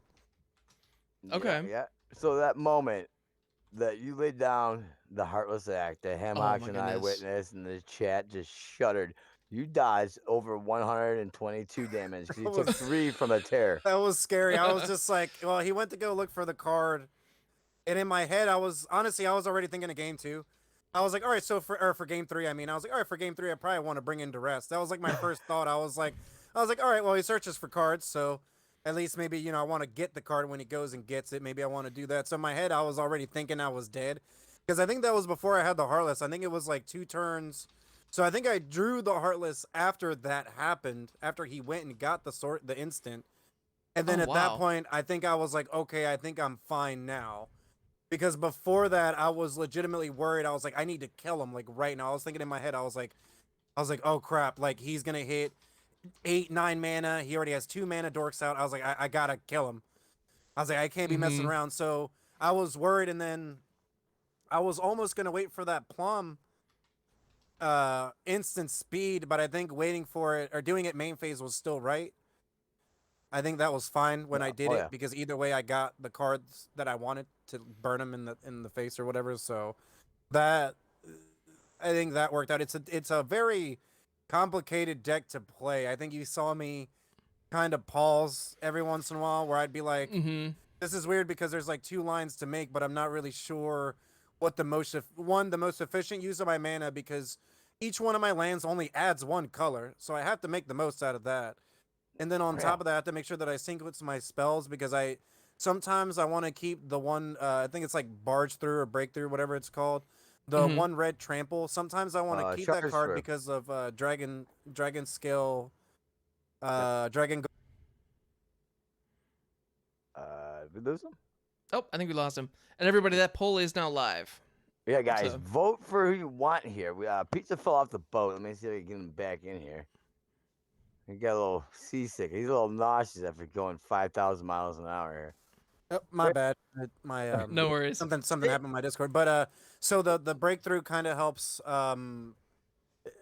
It's mainly there for drag. So this deck really wants white. The main reason that this deck wants white is because there's a card that's like one of my favorite cards that has Magecraft, and it's Leonin Scribe Guard or whatever. Oh yeah, the Leonin Light Scribe. Yes. Yes, and that is the card for this deck, because with Barge, whatever this freaking card is, Crash Through.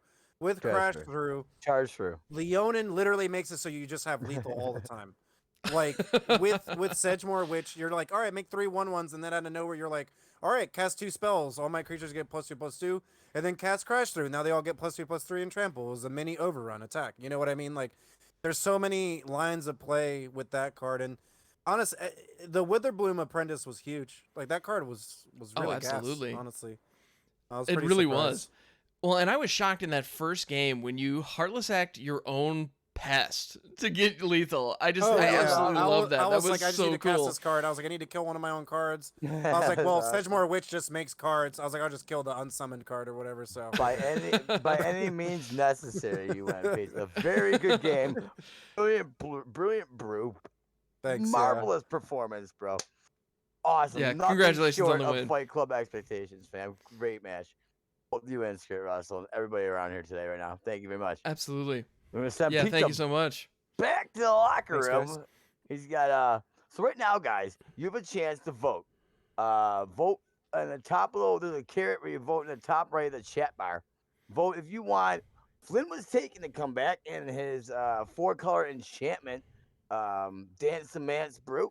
Or if you want vote if you want Skirt Russell to come back with his one hit punch. Yeah, the one punch Terror Peaks.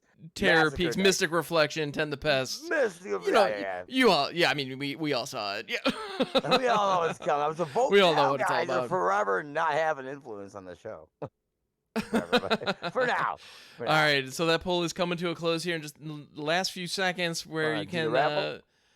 Yeah, we can do a raffle. I think that's a fine idea. So we have one more pack code to give. One more, guys. All right, and Skirt Russell is your comeback kid. That's it. Skirt Russell has won the revive.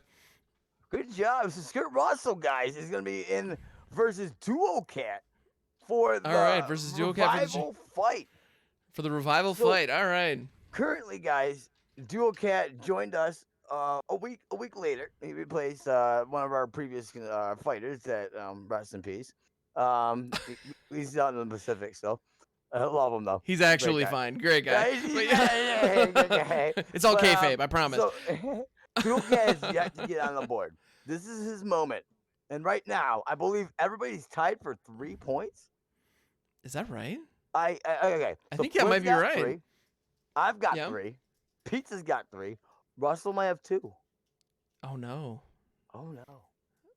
So Russell needs to get this, and we have a 3-way tie after this, or Dual Cat is gonna come back and win the whole tournament.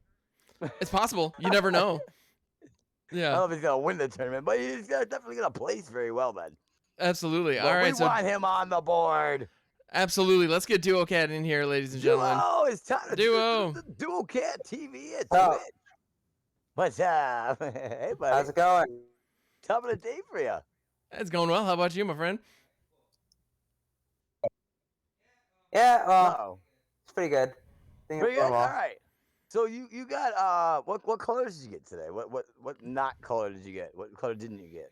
Everything but green. I got everything but green. All right. So you've got basically the hardest life right now in regards to mana correction. So let's get right into it, Hammer. You want to throw up his list right there? All right. All right, so let's pull the deck up. So, Duo, we are looking at your deck right now, Hammer's and yeah. So I find this thing pretty interesting. Go ahead and walk us through it. So, what's the plan for this deck? The plan is just to get one of the white magecraft creatures on the board, and then just swing with all the spells I cast. Okay. So yeah, I'm seeing Leonin Lightscribe, Clever Lumimancer cards that I'm sure Pizza was actually just commenting on the Leonin Lightscribe as one that he desperately wanted to have in his various Magecraft deck. Oh no! So I think it's interesting that you're both going. So you both took a similar approach, but I appreciate that you're coming at it from different directions. Yes. The one card that I can see is similar. I see Sprite Dragon, I see Shock, I see Opt. But rather than Crash Through, was it Crash Through or Charge Through? I think it's Crash Through. I think Charge Through, thank you. Crash Through's the green one. I always get those two confused. But so other than Charge Through, you do have Defiant Strike, which gives +1/+0 and draws a card. Nothing wrong with that. That actually combines with the Clever Lumimancer and the Leonin Lightscribe beautifully. Yeah. Yeah, it's Charge Through. I just Right. on your, Yeah. Okay, very cool. So yeah, all in all, I gotta say, this is intriguing and very similar. It's similar but very different from the list that Pizza pulled out, because it's Magecraft. It's very much combat centric Magecraft, but you don't have anything that an equivalent to the Witherbloom Apprentice or the Sedgemoor Witch, because you're not creating tokens. True. You're really you're going all in on the Clever Lumimancer and the Leonin Lightscribe, and Sprite Dragon. So it's definitely all about that combat. But I see more removal here. Yeah, well, I mean, I gotta get stuff out of the way, so. Yeah, absolutely. Yeah, Bloodchief's Thirst, Scorching Dragonfire, Shock, all quality removal. And you did not know which deck you reversed. So you're the wild card fighter and had no knowledge of anything going in to your fight today. So you had to prepare for everything. So removal was a must, as well as doing what you want when you want at Magecraft speed. Yep. Good talk. Very cool. Yep. Awesome. Yeah, and one of the things that I can't help but notice is we saw how important that Heartless Act was. For Pizza specifically in his Magecraft deck. And sorry I keep drawing these comparisons, but I just can't help it because they're both low to the ground, fast moving Magecraft decks. Now I can't help but notice that the main piece of removal that you have here, Duo, is Blood Chief's Thirst, which is great in one respect in that it only costs 1, and so it can really help clear the way for chump blockers, and it can clear the way for chump blockers using very little mana. So I can appreciate that as just a solid 1-drop, so you can keep the spells flying in order to keep that aggro plan going. However, it is at sorcery speed, so I noticed that that is a potential downside. So this deck definitely has to be aggressive. Yes. Heartless Act. It costs 1 less. And I mean, like, if I need to, I can get to 4, but I don't think I'm ever It gonna also need to. hits planeswalkers, unlike Heartless Act, because you didn't know what. Yeah, that too. Yep. Yeah, I didn't know what I was first thing, and I assumed I just needed to go fast and rough, so I just Fast went with and rough, what you said. just the way we like it on Fight Club, brother. All right. Absolutely love it. So we're any last things you want to say about your deck before we head in? Hammer, any questions? Besides the biggest question, besides what are you doing in my house right now? Dual Cat. Factoid for you guys at home: Dual Cat actually staying at Hammock's house. I'm in his living room. Doing it in my house. I'm actually in his living room. It's true. If there's ever an echo, that's why. Yeah. Fun fact. All right, so Duo.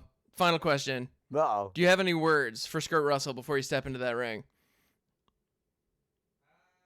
Let's see.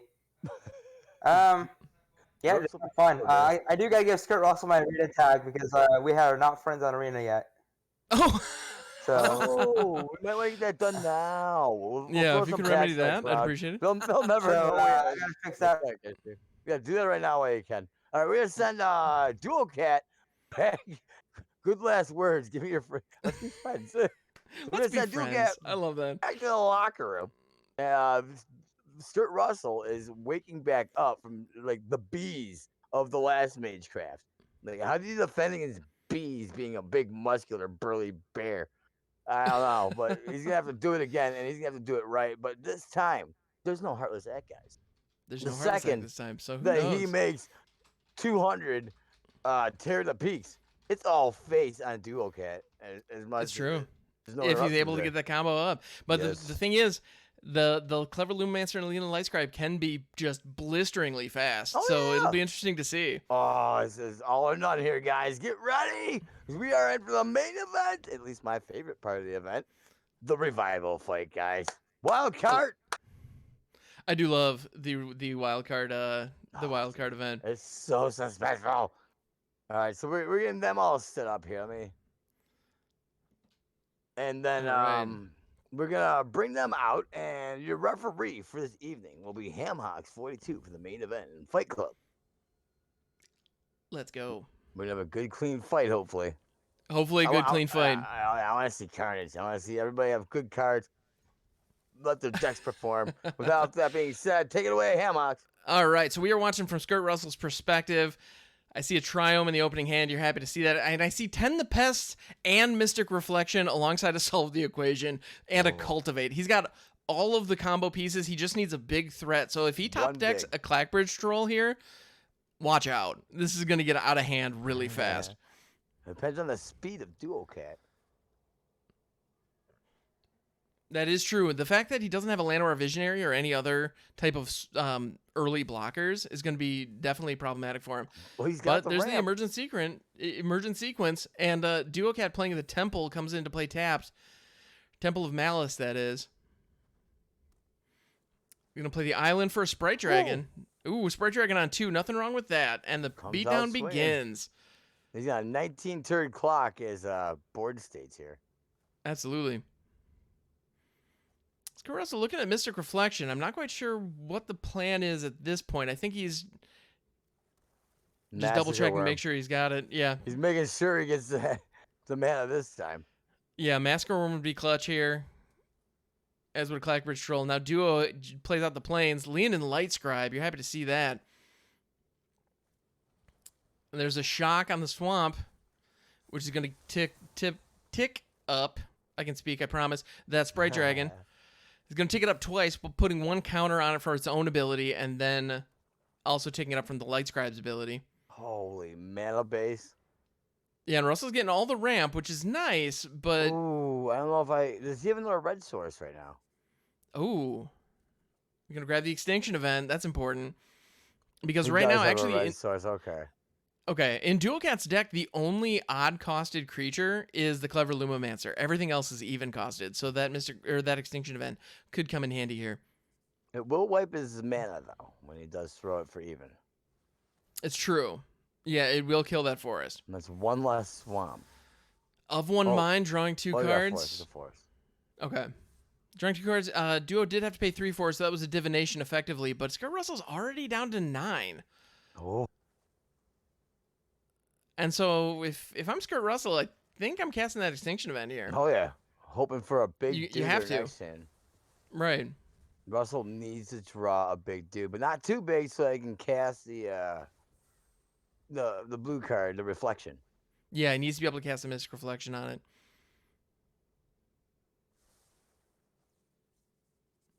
So let's see. He doesn't quite have access to a Clackbridge Troll and the combo in one turn. But he also needs to get his hands on a Massacre Worm if that's going to be his win con. Oof. Landmark Visionary, it's not nothing because it does draw him a card. So here's hoping that this next card is something good. On the other hand, Dual Cat did not play a creature. Oh, he's waiting for removal. Ooh, Scorching Dragonfire. That's some powerful instant speed removal. I would hang on to that pest. I would not touch a darn thing if I was Kurt Russell. I'd let that go. Yeah, I'm inclined to agree. I don't think that gives enough value. Yeah, that combo is too good. Never didn't have it. To spend it, and never didn't have it. Hits another Landmark Visionary. Nice, and he had the mana to cast it. Drawing into lands, which you're not happy to see, but that's getting him further into the deck. So nothing wrong with that. Drawing 3 cards in a turn. There's nothing wrong with that. And Dual Cat following it up with another Sprite Dragon. He either held on to it, knowing that there was probably going to be some kind of removal, or he just got a lucky top deck. Either way, he's happy to see that Sprite Dragon. Possibly he wanted to buff it up for the swing to make it not just a 1/1 or wait for Russell to tap out. Gotcha. He's going to be following up with the Defiant Strike, which is going to draw him a card. And Sprite Dragon swinging in for 3. Oh, it's down to 6. Oh, my goodness. And there's the Terror of the Peaks. So is this it? Can he combo? I think this is it. He's got the combo. He's got exactly enough mana almost. That's it, guys. 200 That's it. Terrors. He's got it. Duck Dual Cat, run. Boom. Do something. Just don't be here right now. Oh, God, Dual Cat. Triggers, and more triggers. It's my, oh, God. Oh, How my many goodness. Is this? How many is this? Stop. He's already dead. He's mistreating Dual Cat. He just keeps hitting him for 5 damage. Dual Cat, he taps out. Oh my goodness! Scott Russell down to 6. His game plan was firing, and it just. The ref had to stop the fight. That and the mortician would have. Russell Absolutely. follows Dual Cat to the morgue, still punching him for 5. Oh my goodness!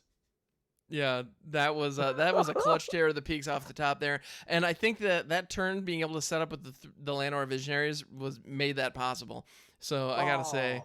No heartless act there. Nothing heartless. No heartless act there. The morbidity of Kurt Russell, the unrelentlessness. All right, we're trying to watch from Dual Cat's perspective. It looks like we're gonna have some technical difficulties there, so let's get back to Kurt Russell. All right. Dual Cat, I love that kid. Absolutely, great guy.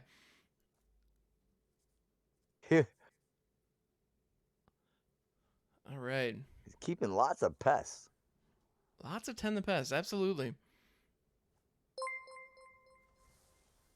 Hey, somebody gave me a Flynn was subscription taken to gifted a Ham tier Hocks. I 1 give a sub Ham from Hock Mojo pig. _Rogue. They Thanks, have given Flynn. 14 gift subs in the channel. Thank you so much, Flynn. Appreciate that very, very much.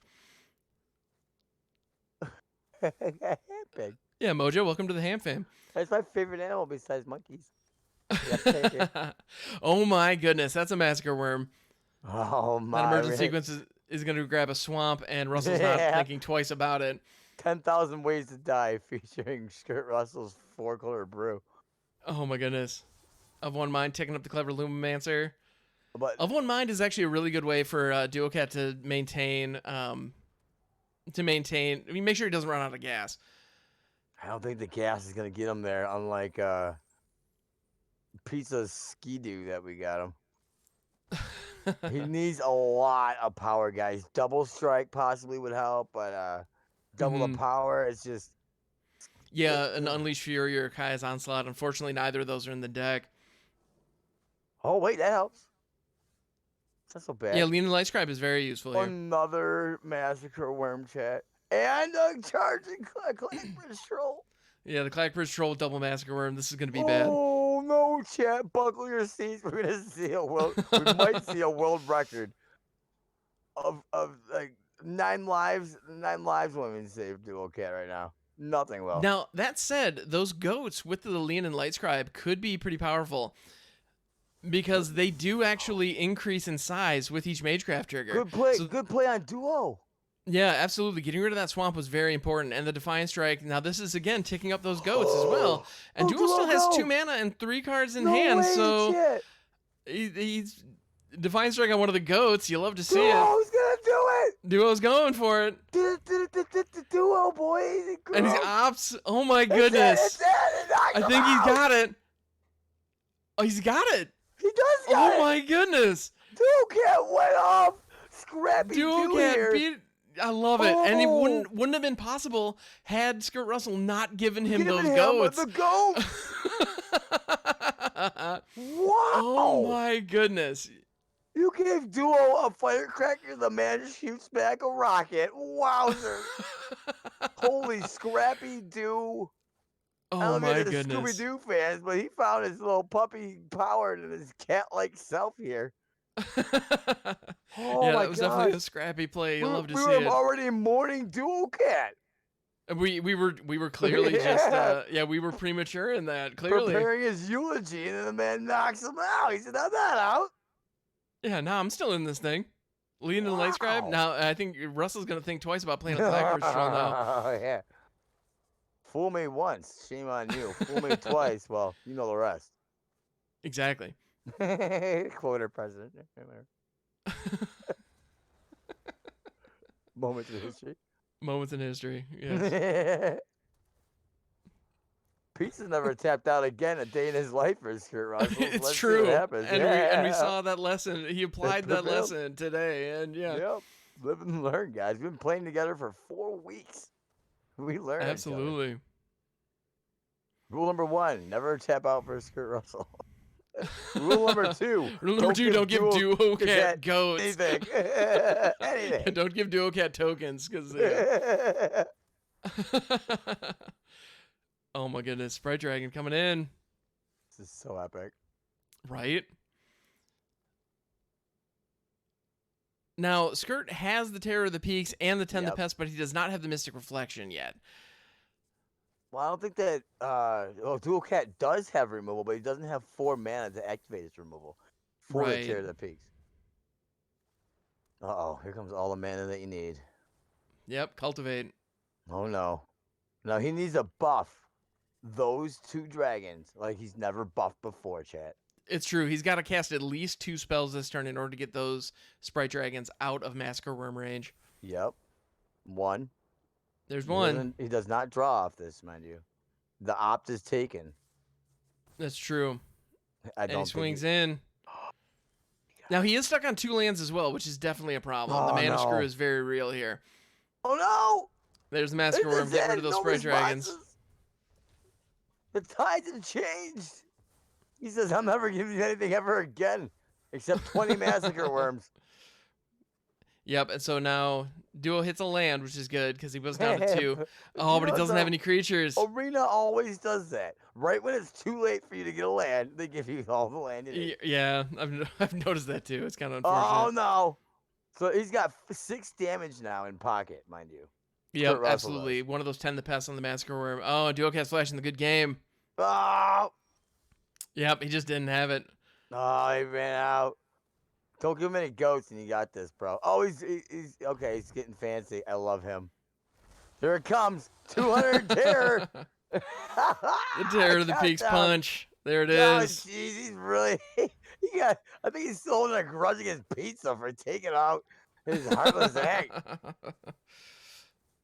Oh, Duo, not like this. Where's not like this, Teferi's, unfortunately. What's that one card in Historic where you can just, your life total does not change this turn to be gas? Teferi's Protection. Ooh, yes, that would have been huge. Whirlwind, Whirlpool or Whirlwind, the counter that would save him right now. Whirlwind Denial would do the trick. Yes, You're right. It would win him the match. Not win, That's but true. Well, it would keep him alive. He would have had to deal with like 50 other Terror of the Peaks. Wow, oh what my a hit, goodness. Man. All right, guys. Oh my goodness. So Sturt Russell just comes out primo Hulk style, guys. Yeah, Primo absolutely. Hulk. All right, so let's go ahead and get Duocat in here. Get him in here, guys. Yeah, let's get him in here. Let's take a look. If I know which Duo, you got a win though, man. That was a good play. Great game, dude. All right, Duo, can you hear us? Duo, you there? He's not. Yeah. Wait, his camera's on. He's just not moving. Get some smelling salt. Can you hear us?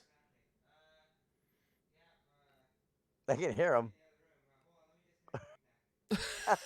Why is this happening to Duocat only? Poor guy. I don't know.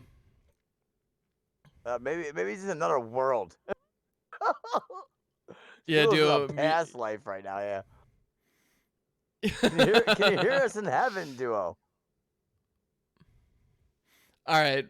Oh no, he's a little beat up. All a little right, shaken after all those tears of the Peaks. Duocat, all the love, man. Great second all game, the love, dude. man. Epic. Absolutely. Brew, man.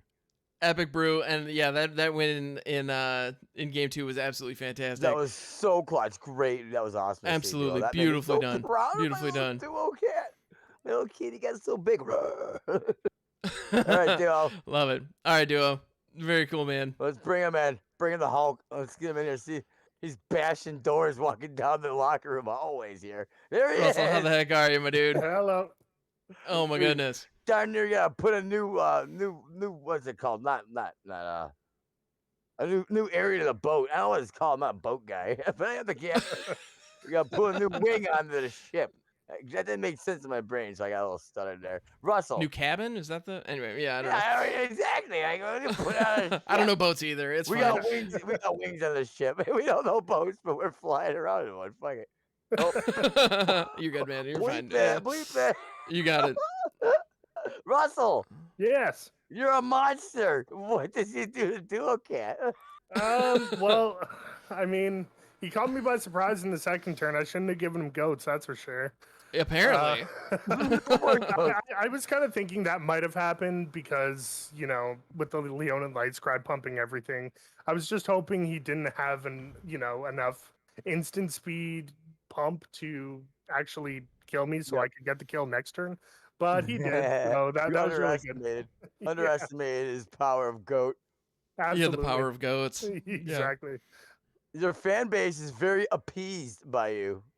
Well, hopefully, yeah. I mean, I try my best to make entertaining decks, Oh my cow! Absolutely. You destroyed half the ship beating up Duocat. Fantastic, beautifully played. Thank you for that. Thank you for that game, Skirt Russell. That was fantastic. Absolutely epic, Mr. Skirt. So guys, I guess this is we find out which colors we are next, which is actually the most sought after. The moment, the whole bang. We're going out. Independence Day is in the United States, July 4th. We are going out with our own bang. 5 colors. Domain. What else is it called? Prismatic. Prismatic. There you go. I was looking for that word. 5 colors, guys. No holds barred, except there are no rules except the ones that we created that they have to use one. Mm-hmm. They have to use every color. They have to represent all 5 colors in one way or another. Other than that, there are no rules.